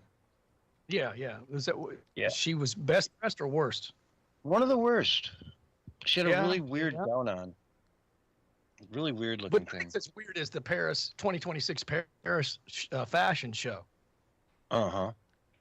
That thing that we talked about on the air last week, I saw more clips. It's even crazier than I thought, man. And it turns out, here's the thing that's really bizarre about it. Okay, the satanic high priestess that's behind the whole fashion show that they had in Paris, she goes, "This is the 1% fashion show. These are the creatures, and we are at the top of the pyramid." That's what she said. I kid you not. So the fashion show was literally called the 1% fashion show because they're the elite illuminated ones, and they're creatures. They're not humans. And if you noticed, if you saw the pictures, they look like bizarre creatures, like their faces had been modified and they look like disfigured, bloodshot eyes and tumors growing out of their face. It was bizarre, dude. And she goes, "These are the creatures of the 1%, and we are at the top of the pyramid," she said. I'm kind of trying to imitate her voice, but and I was like, "Man, you're a freak. You know that? You're just a flat out freak." Anyway, that's what we're talking about again as well, because it's all connected to Hollyweird, man. It's all connected. Like in these fashion shows, there's nobody that looks attractive and nobody wearing something that somebody would want to wear. Wobbly So says, what the heck is it? the numbers are a direct gaffe about Hollywood. The numbers are what? The numbers are Complete gas. a gaffe about Gaffe. Hollywood. Which numbers? Like the box office numbers or the people that watch the... Yeah, they're not doing very well in the box office like they used to. But those numbers could be maybe fudged. I don't know. You never really know. It seems like it's easy to not trust anything these days. When we know now that NBA games are fixed, you know what I'm saying? And we know maybe the NFL's games are fixed as well. I mean, it's all championship wrestling at this point. You know what I'm saying? I just, anything that comes out of the establishment, I just automatically have a kind of a little cautionary red flag that pops up, you know? And I think that's healthy at this point. I don't think that's really extreme cynicism. I think that's just wisdom. That's what I call it. Observation. 30 seconds, fellas. Yeah, there you go. Oh, And baby. maybe there be some things. Who knows? Come on, I don't know. It's hard. Come on, baby. Come on, baby. Come on. Come here, baby. Good girl. You're a good girl. What a girl. Yes. In for you, honey. I'm Yeah, gonna get brought it countdown up, in man. a second. Give me a kiss. Give me a kiss. You might just have to bring it up just for the sake of bringing it And up. here we you know go. what I mean? 5, 4, Not- 3, Yes, 2, 1, and you're live and on the radio side right now. Hello, everyone, and welcome to hour 2 of the Censorship Sucks Roundtable Radio Show. And my buddy Barry, my co-host, he's got some things to say about Holly Weird. So let's give him the mic for a minute. Barry, go with it, man. What do you got? Well, I wanted to point something out. I noticed you haven't brought up anything from the UK this week, and you haven't talked about Keir Starmer. That maybe we should give a shout out to the tyrannical dictator himself. Heil Keir Starmer!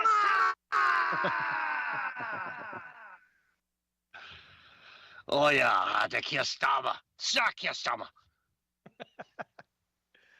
Bow before the Keir Starmer. While we're there, Anyway. really quick, I heard some talk today that they're looking to get rid of the House of Royals. Okay, so they have the House of Commons and the House of Lords, and the House of Lords is like the Senate. House of Commons is like, think of it like the House here in the United States, right? Okay. And you know, the Congress, and they want to change out the House of Lords because basically, if you live in one of those seats, you inherit them. You're a lord. It goes to your kid and to their kid and so on and so forth. So they're just given to the House of Lords are royalty that run, you know, the equivalent of their Senate over there. And they want to get rid of that and I guess make it open to, you know, people, anyone can run for it. Extra bonus points if you weren't born there. Okay, that kind of sounds like a good thing, maybe. Or am I missing something? Well, it was there for 700 years. Okay. Because the old school people that had all the wealth controlled everything, they didn't want it to change. Now it'll open up a lot of change that might be so radical, so far from anything we've seen so far that, you know, who knows? I mean, the House of Lords was there not so much to debate and to, you know, but to be the backstop.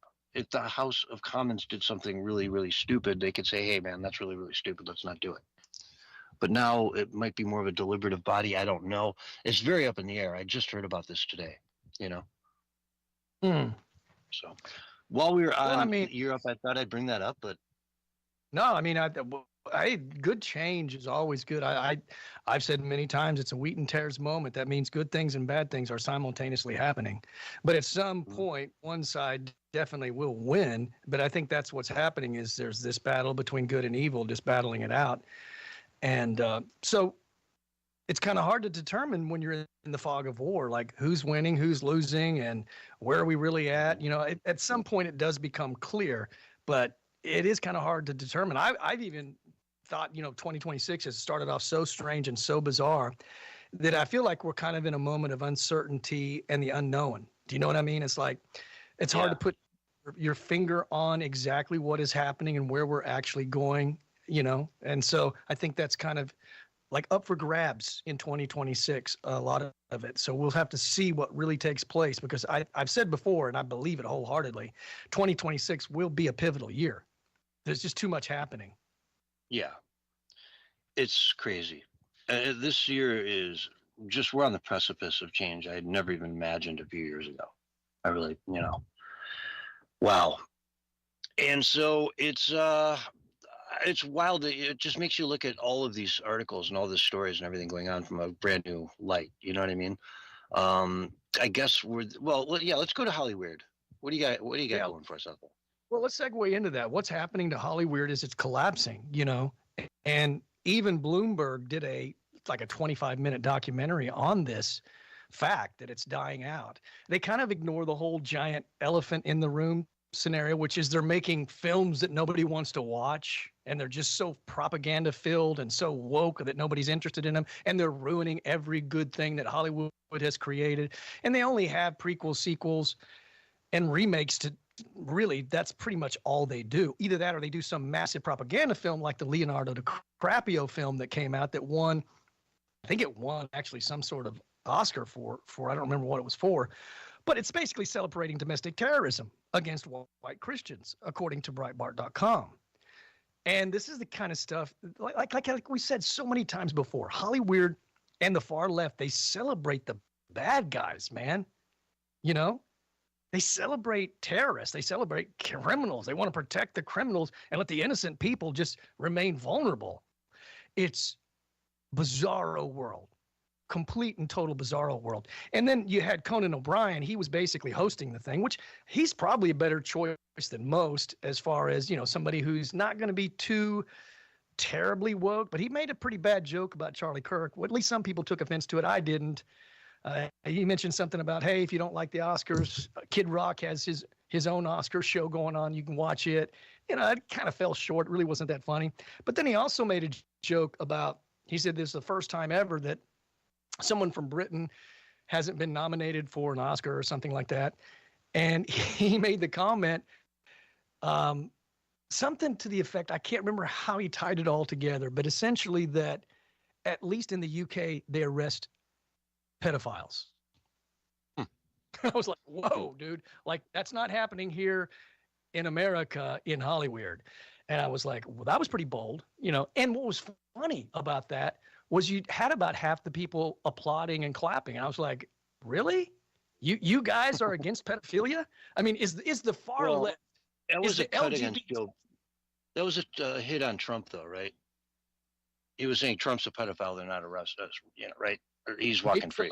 Yeah, maybe I didn't, because I didn't watch the show. I just caught clips, so I don't know what he meant by it. But maybe you're right. Maybe that's why they did clap. Yeah, I think that's why they clapped. And the half that didn't clap were like, even that's a little too close to home, you know? Exactly. It was a pretty dangerous joke, no matter how you do it. You know, you're joking about pedophilia in Hollywood. Exactly. A little too close to the hip. But it was, you know, the ratings didn't do real well. But when you go back to what Bloomberg was talking about, there are studio stages that are empty and nobody is working, because like what you've talked about, dude, this is what you've talked a lot about how people are exiting out of California because it's cheaper to make movies in Australia. It's cheaper to make movies in the UK. It's cheaper to make movies in Texas, in Georgia, in Las Vegas, and all these different places. So all the sound stages are empty. That's why we've had the mergers taking place, because they're all collapsing. So they're trying to merge so that they can stay afloat. But Hollywood is over for a multiple and myriad of reasons. I mean, a myriad of reasons. I don't even think we could touch on all the reasons. Well, AI is the biggest one, right? We're seeing in the last few weeks what it can put out, and it's not even close. You know, it's a whole new ballgame for nothing. That's you know, true. Somebody with a good computer can make a feature-length movie in their basement now in 6 months. You know, it's definitely coming. That moment is coming, for sure. Mm-hmm. Oh, we're there. Hey, man, can I let you talk for about 1 minute? I didn't plug my laptop in and it's going low, so I want to get it plugged in. Go ahead and just elaborate a little bit about what we're talking about. I'll be right back. About Hollywood and its descent into chaos. It's far rabid left leanings and how they ostracize anybody who says anything to the contrary. When's the last time one of the greatest actors of our time, James Wood, has been offered a really great feature film? You know, that guy is an amazing actor. If you don't believe me, just go watch some of his movies, man. They were incredible. And yet he sits on the sidelines all these years, nothing, because he speaks out and doesn't fall in line with what they want him to do, because they control everything out there. And folks, that's why the movies are so bad. That's why, they made a remake of Cinderella and lost money. They make like guaranteed moneymakers, one after the other. Look at Star Wars, Star Trek, look at all this stuff. it's all falling apart. Everything they touch turns woke, and when it turns woke, it turns to garbage. And so they're losing money on a lot of this stuff, man. Now, don't get me wrong. A lot of it's now moved over into streaming. Netflix is a juggernaut. Even Disney's making tons of money, even though I would not leave my kids alone with Disney. I think Disney deserves parental supervision, but that's a story for another day. But yeah, no, there's some areas out there where they're making money, but the theaters are kind of a thing of the past to a large number of people. You've got a 60-inch TV you just got? 55-inch. Yeah, it's really nice, man. Surround sound, the whole 9 yards. You put a movie in there, and like, what's the difference between that and the movie theater other than you just saved $30? Yeah, there's just so many reasons that, people aren't going to the movies anymore. And the shamdemic kicked that off quite a bit to where people got out of the habit of it, for starters. Also, it can be kind of expensive when you consider and so Netflix is kind of like, streaming is like the thing now over probably, going to the movie. Now, if you put out a good movie, people will go to the box office. That's been proven when it comes out that people want to see it, like they'll go to the movie theater, but they're not putting out a lot of stuff that people want to see. Yeah, it's a totally different experience. You go there, you get the buttered popcorn, and you get a Coke and whatever else, and you have a nice time of it. And hey, if you have to go to the bathroom in the middle, you're going to miss it. They're not going to pause it for you. You know what I mean? It's like you're at the actual thing, man. Or make sure you don't have to get up. Yeah, there's a certain vibe to it as well. You got all the people, the excitement. If it's a really good film, it's a little bit different than if you're just watching it by yourself or with a friend or two. Exactly. But I think the Hollywooders are trying to rebrand themselves a little bit because they've lost so much popularity with the people. They've kind of fallen out of the good graces of the American people, most of them. Tom Hanks just came out with a new product called Hanks Coffee or something like that. And supposedly it's all going to be donated to veterans. And then you had Ben Stiller. Oh my goodness, this thing was terrible, dude. He's got a soda. It's like flavored water soda or something called Stiller's. Okay. And he was at Whole Foods promoting it. And nobody was even coming up to talk to him, even though he's a celebrity and a movie star. Nobody even cared. And then he put out this commercial, this desperate commercial trying to sell it. And it was just horrible, man. I feel sorry for him because I really believe that a lot of them are going to be flipping burgers at Burger King before it's all said and done. Because they may not, some of these people don't have like any kind of an education, right? And they don't know anything other than acting. So they might be flipping burgers. And hopefully they've managed their money well, but a lot of them haven't. As we all know with famous people, a lot of them just blow through their money. We had veteran actor Mickey Rourke just recently. We talked about this on the air as well. He was like, $60-some thousand in rental debt, and they were evicting him, and they did a GoFundMe thing, and he raised the money, but then he said, I don't want it. I never was a part of it. I never supported that. And now he got evicted. And he said, I'm only going to take a movie that pays me, I think it was $250,000 a day, or maybe $500,000 a day, some crazy amount of money. And I'm an A-list, he said, but he didn't get jobs because nobody's working. So these people are delusional. And why isn't someone who's like a 40-year veteran in the business, an A-list actor, not wealthy with as much money as he's made? Why is he poor? Yeah. Because the lifestyle, obviously. I mean, it's really easy to blow through huge amounts of money in Hollywood. But for 40 years, it's not like MC Hammer. He got all that money quick and then blew it. But this guy's a veteran actor. Didn't somebody talk to him and say, hey, man, why don't you think about investing just in case, you can't act or something happens? You got something to fall back on. And he's older. Don't you think he'd be wise? I get it. Like you go into the NBA and you get all this money, but your NBA career only lasts 5 years and then you're broke when you leave. I get that. But this is different. The guy's a veteran. Well, that's the thing, right? So his accountant probably came up to him one day a decade ago and said, hey, man, the way you're going in about 10 years from now, you could be broke. And he looked at him and said, I'm Mickey Rourke, man. I'm not going to go broke.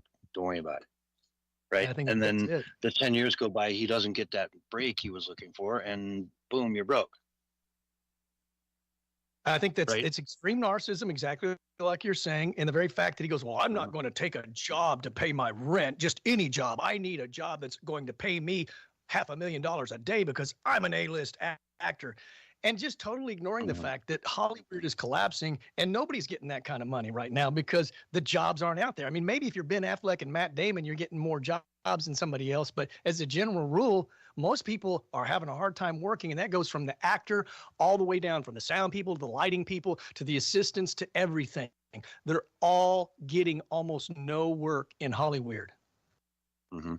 I just saw an article earlier today. What's it, Lundgren?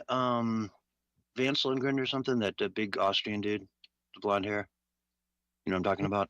Mm-hmm. Yeah, he died a few years ago, right?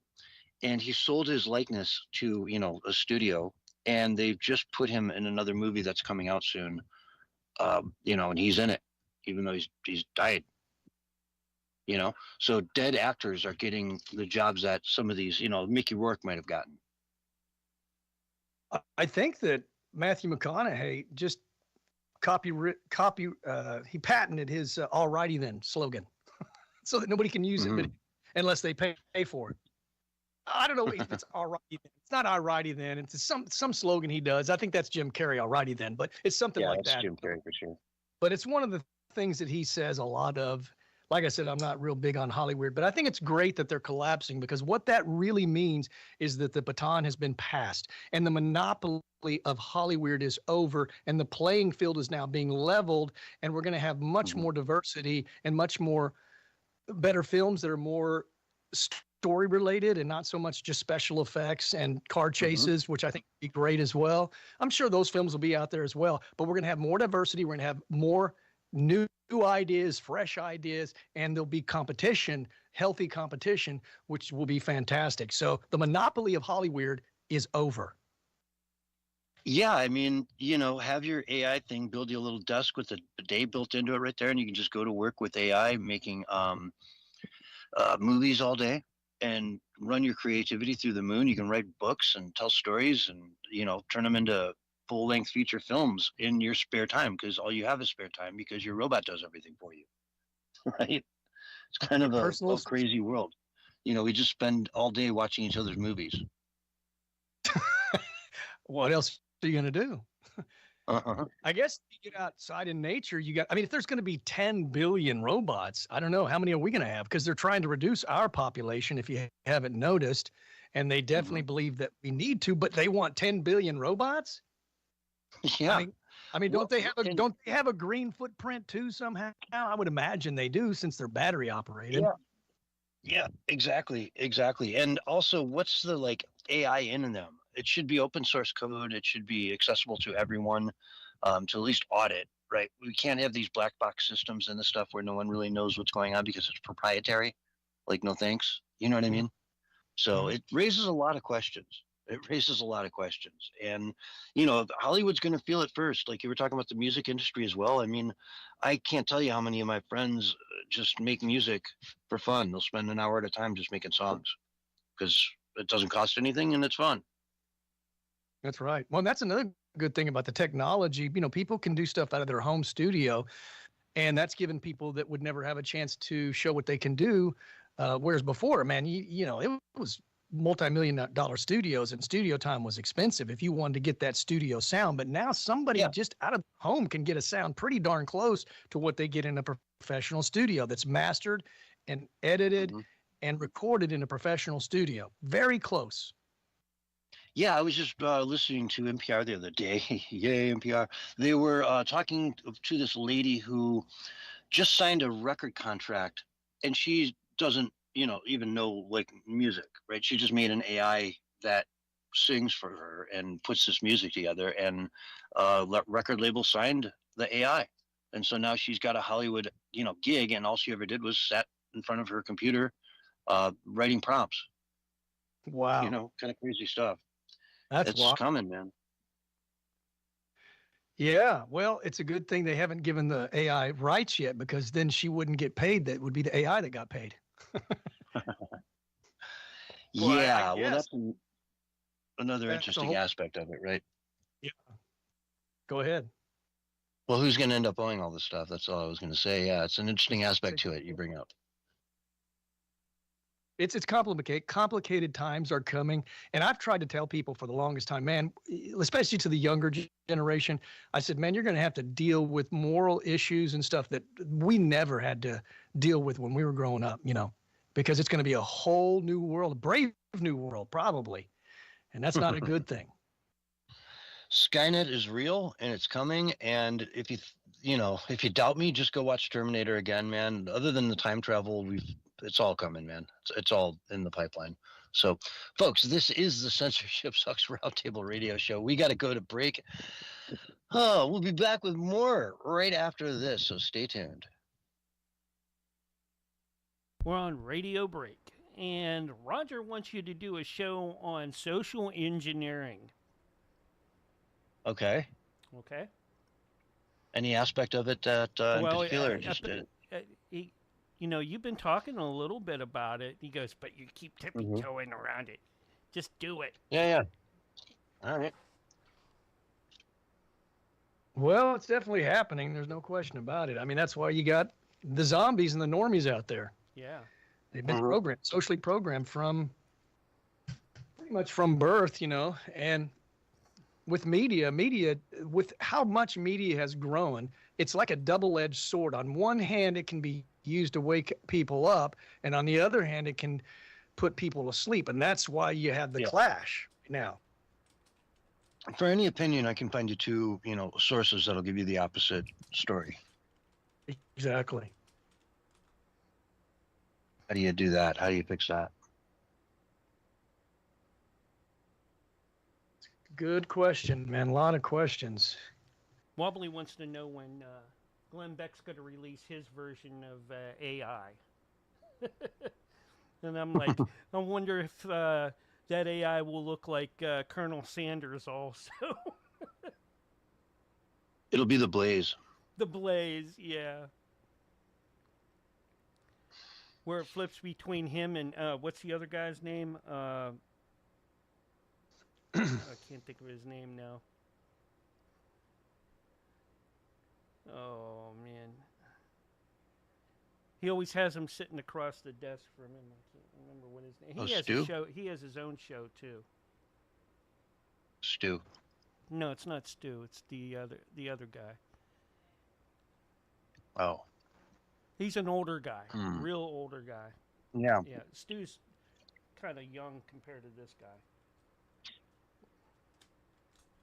I heard a guy talking about social engineering just yesterday, and I like the phrase. It's the guy that was the Hollywood director and producer, the guy that produced Pulp Fiction, and he went on Joe Rogan, and he was talking about, they make sacrifices in Hollywood and stuff. This is a guy that's like big time Hollywood guy. He's not Hollywood. He's Hollywood. He's but anyway, he was just the guy the guy that wrote and produced Pulp Fiction. He was on Joe Rogan recently, and he was also on InfoWars. That Tarantino? No. Oh, he directed it. Okay, yeah. Yeah, but anyway, this guy's famous in Hollywood, and he was talking about social engineering, and he came up with this phrase that I thought was really good, man. He said they project it, they expect it, and then they collect it. And so basically project it means they introduce the narrative or the expectation, they expect it, they reinforce it socially and culturally, and then they collect it because people acting it out in ways that fulfill it, right? And so I was thinking about, like, what does that actually mean as far as like a metaphor? And I came up with the metaphor that it's like mind control through projection. And I said, think of it like a projected movie for life. It's mind control through projection. It's like a projected movie for life that is ongoing and never stops playing. And it's playing on it's playing on your iPhone. It's playing in every magazine. It's playing in the movie theaters. It's playing everywhere. It's playing in the schools, in the education system, in the medical industrial complex, everywhere, in politics. It's a fake movie being projected. There you go, Roger. Social engineering 101. 5, 4, 3, 2, 1, and you are back live and on the radio side right now. Hello, everyone, and welcome back to hour 2 of the Censorship Sucks Roundtable Radio Show, Wednesday, March 18th, 2026. Welcome, each and every one of you. It's always such a pleasure to have all of you listening out there. We would be nowhere without our amazing audience and all you cool people listening. So, Bullhorn Barry, what's going on over there? What are you thinking about this Iran war? Let's get into it, man. About time we talk about that. Yeah, I haven't talked a lot about it. And I gave my opinions initially, and I still kind of hold to that right now because there's just too much ambiguity at this point in time for me to say anything conclusive. Because remember how I was just talking about before the break, the uncertainty and the unknown is hitting us very hard. It's peaking right now. I don't want to jump the gun like a lot of people have done. You have two sides on this. It's the greatest thing that's ever happened, and we should support it. And then you have the other side, which is like it's the worst thing that's ever happened. It's going to end up in World War III. We're going to have massive inflation. We're going to have an economic collapse, and blah blah blah. So I still think that in order for me to be fair about my analysis, it's going to take some time. I have to see how it pans out. You know what I'm saying? I do. What is going to happen? The Strait of the Strait of Hormuz is a big thing as well. How does that pan out? Mm-hmm. Yeah, Europe is. He's asking Europe for help. He's like, "Hey, man, this is 20% of the global supply of oil. You want us to just do this alone, or is anyone going to actually step up?" And they're all coming forward and saying, "No, thank you. We can't help you." Right? Let's see how this ends. If this ends with a free Iran and a much better, more stable government there, they're going to have egg on their face. Because the Middle East world will remember that, and every other road in Tehran will be named Trump Way, Trump Lane, Trump Circle, Trump, you name it. They're going to love him. There'll be statues of him there. And there will be memories of who stood behind them and who didn't. And the world right now is deciding not to stand up for the people of Iran. Whatever, we can do it on our own. But it'd be nice to have some help, wouldn't it? Oh, yeah. And I think it's become a big divisive thing as well. For MAGA, it's becoming a big divisive thing. And especially it became even more divisive when Joe Kent stepped down, the head of the counterterrorism guy. Yeah. Because, it was supposedly for, he was doing it out of conscience. He couldn't in good conscience keep doing his job and be supportive of the war. But I also saw video clips of him talking about Iran being a threat. So I'm not so sure there's just so much ambiguity right now. Things are not clear. We are definitely in the fog of war. And TDS is a powerful drug.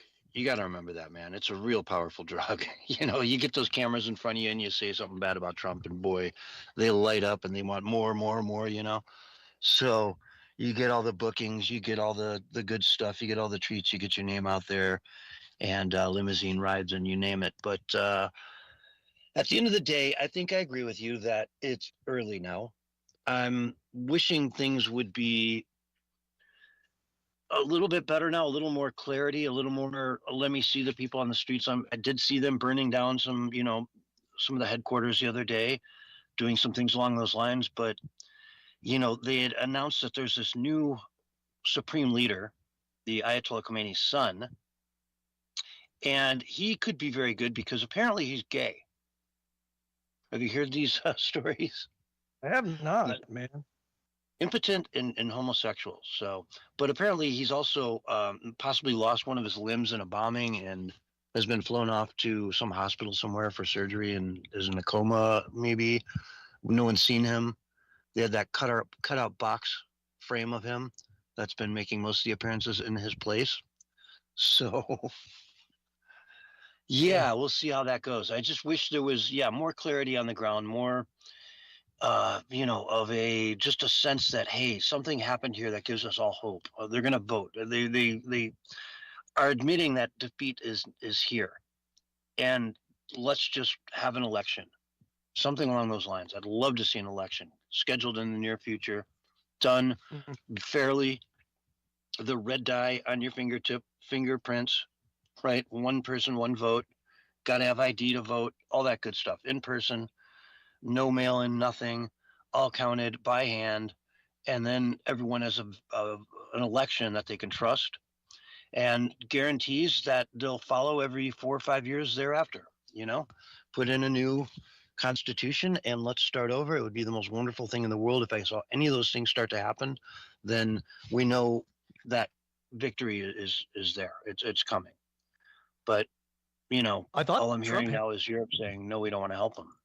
So I heard that Trump actually handled the stepping down of Joe Kent pretty well, and I watched it, and he did. To me, he handled it well. He said he thought the guy was a really nice guy, and he liked the guy, but he said he's glad that he stepped down because he actually believed that Iran was not a threat, which is better than kind of how Trump has handled some of his other opposition, like Massey or Marjorie Taylor Greene. I think I want to see a more mature Trump, especially when it comes to within his base. I don't think, and Massey doesn't agree with Trump on a lot of things, but he did vote for Trump. He does support Trump. And he's the one that fought to get the Epstein files released. I like the guy. So I don't know that just, saying horrible things about people is always the best thing to do. And so I felt like he handled that better with Joe Kent. And Joe Kent is the guy that revealed to us that Biden let in, 1,800 known terrorists and only turned back 3 or 4 of the people. So he was doing a good job in many different ways. So there is this divisive thing, and there's this conspiracy madness, too, that's become a part of the equation as well. And I don't know if it's madness or not. Maybe it'll turn out to be true. Some conspiracies do.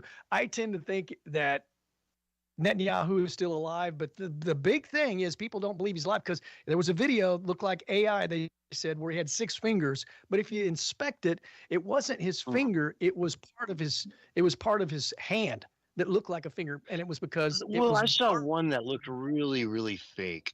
Right? I did see one that looked really fake, but I saw another one of him getting coffee that did not look fake at all. You know what I mean? But yeah, there was another one where he had a ring on at one moment, and then there's no ring like a second later, and that looked sketchy. But his face looked so weird in that one. It just didn't look real. First of all, it's a lower quality. The ones that I saw where his ring moved, and it was motion blur at a lower quality, highly compressed like that. It could disappear on its own. I'm just saying that as a video editor. But maybe, if it was just, if his hand was standing still and it disappeared, then I would say, oh, that's AI. That's impossible. But his hand was moving, so he had motion blur, and so that could easily cover that up. But I did see that particular video that you're talking about, and maybe it could be a psyop as well. Maybe they're into doing some sort of psyop. Well, how about this? The picture was probably taken by NASA. The picture was probably taken by NASA. No. Okay. I don't think Netanyahu's dead is the bottom line, though, right? Yeah, me too. I agree with you. It's something that if he was, it'd just be. I don't think they'd hide it. They might hide it for a few days or whatever, but I think they're just using this as in Iran to try to convince people that they killed him, so they can have some sort of a victory to be, to show the people that they're still in charge. You know what I'm saying? Yeah. I mean, he would also have to have the U.S. to be quiet about it as well. And how long would they be quiet about it before eventually they would say something? Because obviously it's a joint effort, so they would know if he was dead. And I would imagine at some point in time, Trump would say something. But again, I think that it's just amazing how much space and time and effort that conspiracies can just take over, man. You know what I'm saying?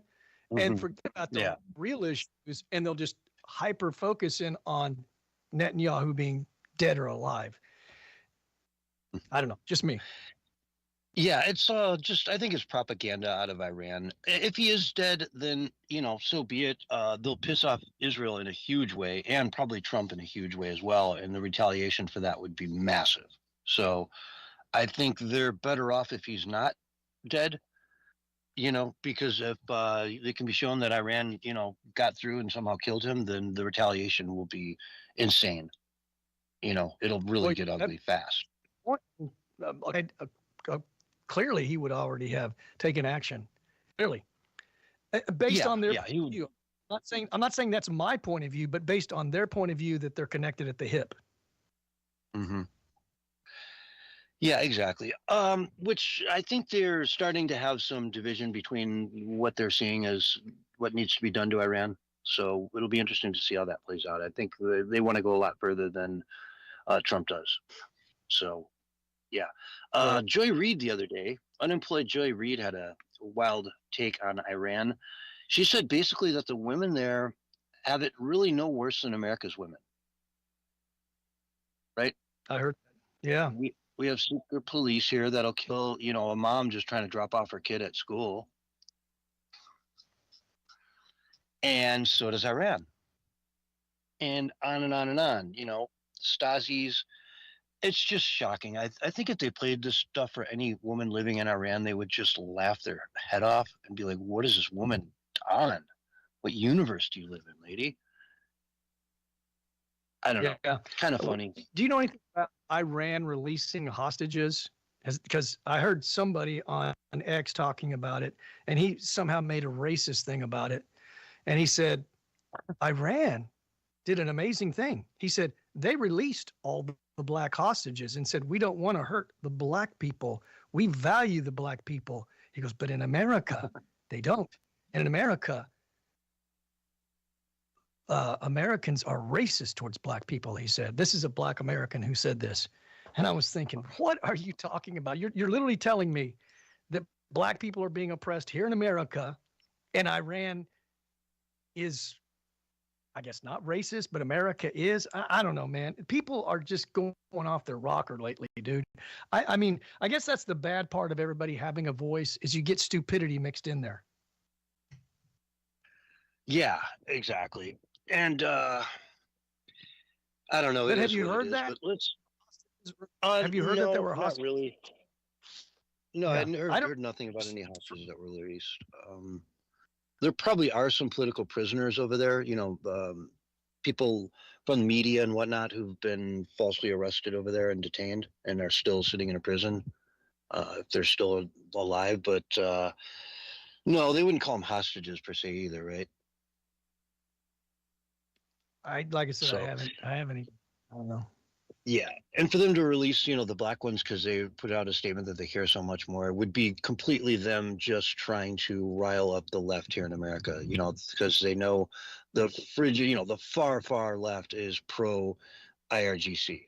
They support the Iranian government over the people of Iran. The left in America, without a doubt, is supporting the Iranian, government over the people over there. They want Trump to lose at any cost. Fetterman had an interview today where he was asked who's the leader of the Democratic Party, and he answers they don't have one. The only thing the Democratic Party has is TDS. TDS is the leader of the Democratic Party. He's been crowned the king. Yeah, Trump derangement syndrome is all they have on the left now. If Trump's doing it, they hate it, period. Doesn't matter if it's good or bad.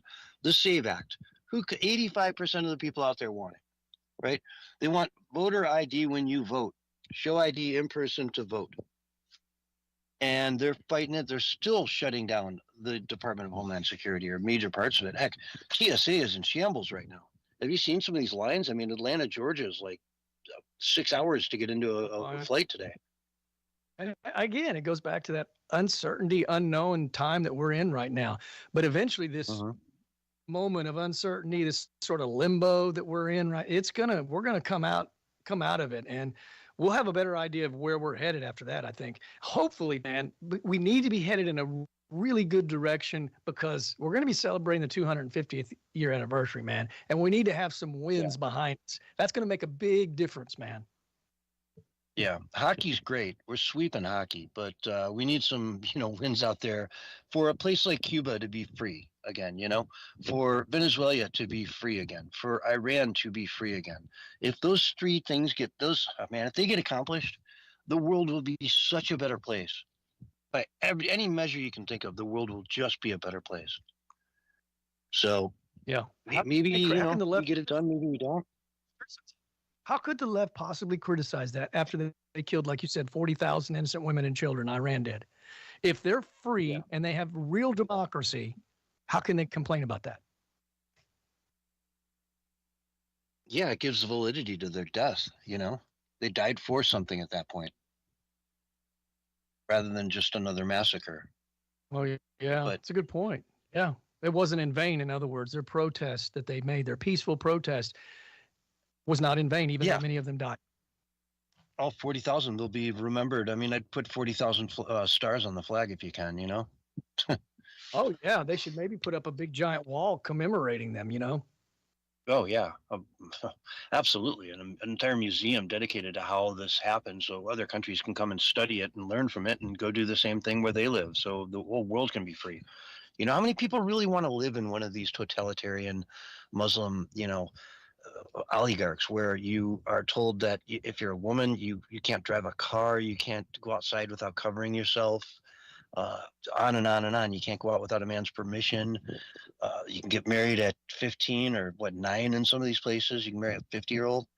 Uh, I could go on and on with the insanity of differences in education and every aspect of life. You're just not even a second class. Your life doesn't even represent a speck of what it does in the United States under those conditions. You don't even know what freedom is. An American don't know what it's like to even have those types of conditions exist anywhere because they can't imagine it in their wildest dreams. So they rag on America and scream bloody murder over here about, like Joy Reid, about how bad it is compared to Iran, when it's not even the same universe. You know, we've got what they call the high class problems. You know what I mean? Mm-hmm. Like, you got high class problems over here, right? We're okay, you know, gay people can get married, they can adopt, they can do all this other stuff versus getting thrown off a roof. I mean, that's where we're at. So, yeah, if anybody tries to tell you that America doesn't have the freedoms, that we have, just they don't know what they're talking. Would you want to live under the Taliban? Do you think living under the Taliban would be good for any woman out there? You'll have more freedom because you're in a Islamic culture? Absolutely not. You're just dedicated to absolute subservience to your religion at that point for your entire life. And that's your whole life.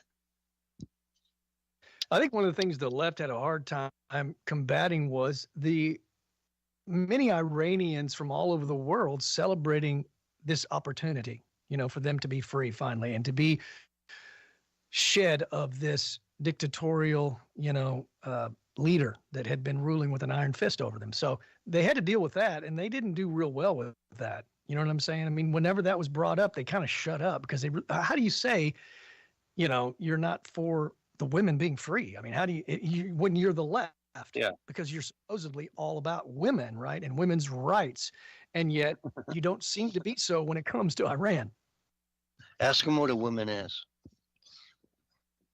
Well, maybe that's your excuse. No, those women are real women because we can't define for sure.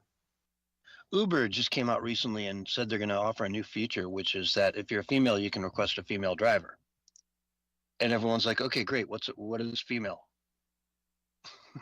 How are you going to do that, Uber? You're so far left as a company. There's no way you could possibly ever guarantee that some 6'2" butch dude in a bra isn't going to come pick you up. Well, it'd have to be a biologically sound woman, I guess, but they wouldn't even do that, man. You know how they are, because then they're saying you can define it if you go that route. Oh yeah, no, it's Uber. They'll have to. It'll be interesting to see how this plays out. That's all I'm saying. It's a new thing they're rolling out, and I think it'll backfire on them from a PR standpoint, just because some people will be denied, and they'll say, "Hey, no, I identify as a woman." Denied. You sure don't look or sound like one. Sorry. Oops. So they'll have to end that. There's no way they can keep that going. It's just, hey, it's a nice idea and the people want it, but they can't deliver it to them without admitting what a woman is, right? Isn't it amazing, though, how wokeness is still somewhat alive, even after all the efforts that Trump has made and we've made to try to destroy it? And then we've seen how destructive it is for corporations, for businesses, for everything. There's nothing beneficial about it in any shape, fashion, form, or way, and yet it's still alive. I recommend go watch the Bill Maher interview with Jerry. I think it's Jerry O'Connell, the guy that was in Stand By Me. He's an older now, obviously, and an older man's married to some, I don't know, fashion model, but he is so woke, dude.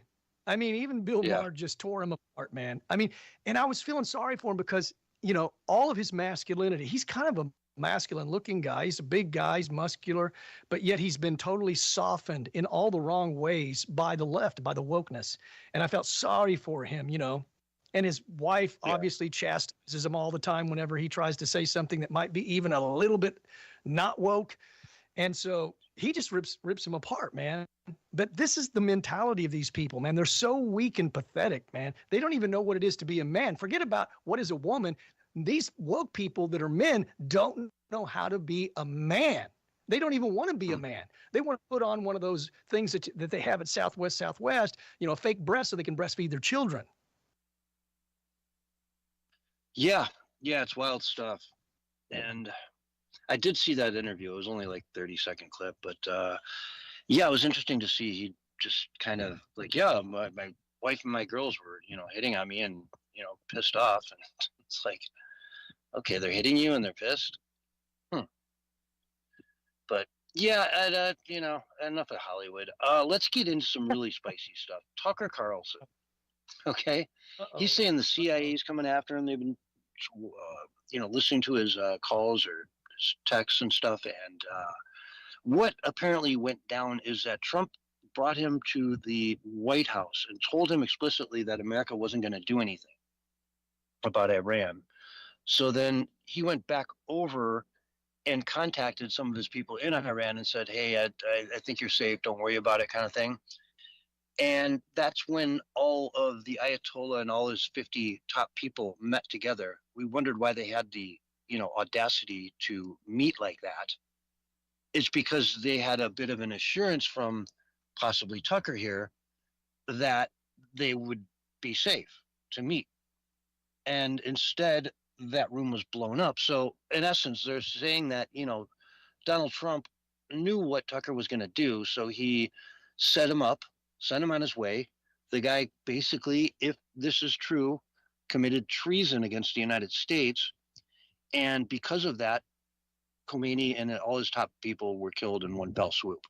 So kind of shocking 3D chess here, if that's what went down here. And again, if Tucker did that, can't have much sympathy for him, man. You know, if you're really doing that, Tucker, if you've gone that far, Tucker Carlson, your whole new look, wow, it's wild. It's wild. Barry, what do you think, man? You think he did this?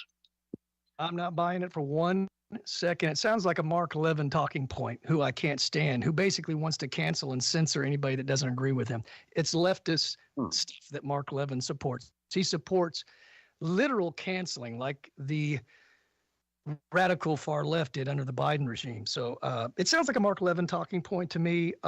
Trump has already said, Mark Levin. I don't even know how to say his name because I know so little about him because he's never been on my radar. Oh, I've listened to him for years, dude. I've listened to him for years and years.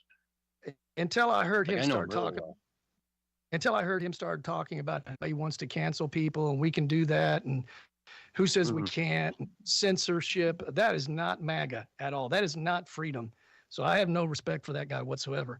But at least, you know, Tucker believes in free speech. So I'm for that. And I'm for asking questions. But look, hey, Trump already came out and said that Tucker is not under any investigation. This is all bogus, man. This is all divisive stuff, like Laura Loomer starting probably stuff like this. You know, they're calling Tucker, you know, Tucker Carlson or whatever. I'm reading from the Right Scoop. This is from an article from the Right Scoop, and Avi Yemeni is one of the sources for it from Rebel. And I've listened to his response, Tucker Carlson's response. He doesn't believe he's done anything illegal. I believe him, man. I've seen nothing that shows that he's done some kind of treasonous act. Look, I get it that a lot of people right now are trying to demonize Tucker because he didn't want to go to war with Iran. But you know what, man? MAGA is not going to agree with every single thing that President Trump does. And we shouldn't.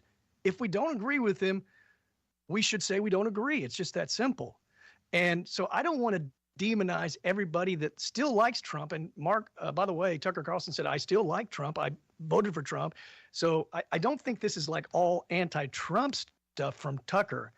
Whether or not you agree with his views, that's a totally different thing. I disagree with him. I've gone on the record on my social media talking about I totally disagree with him being dismissive of radical Islam being a problem.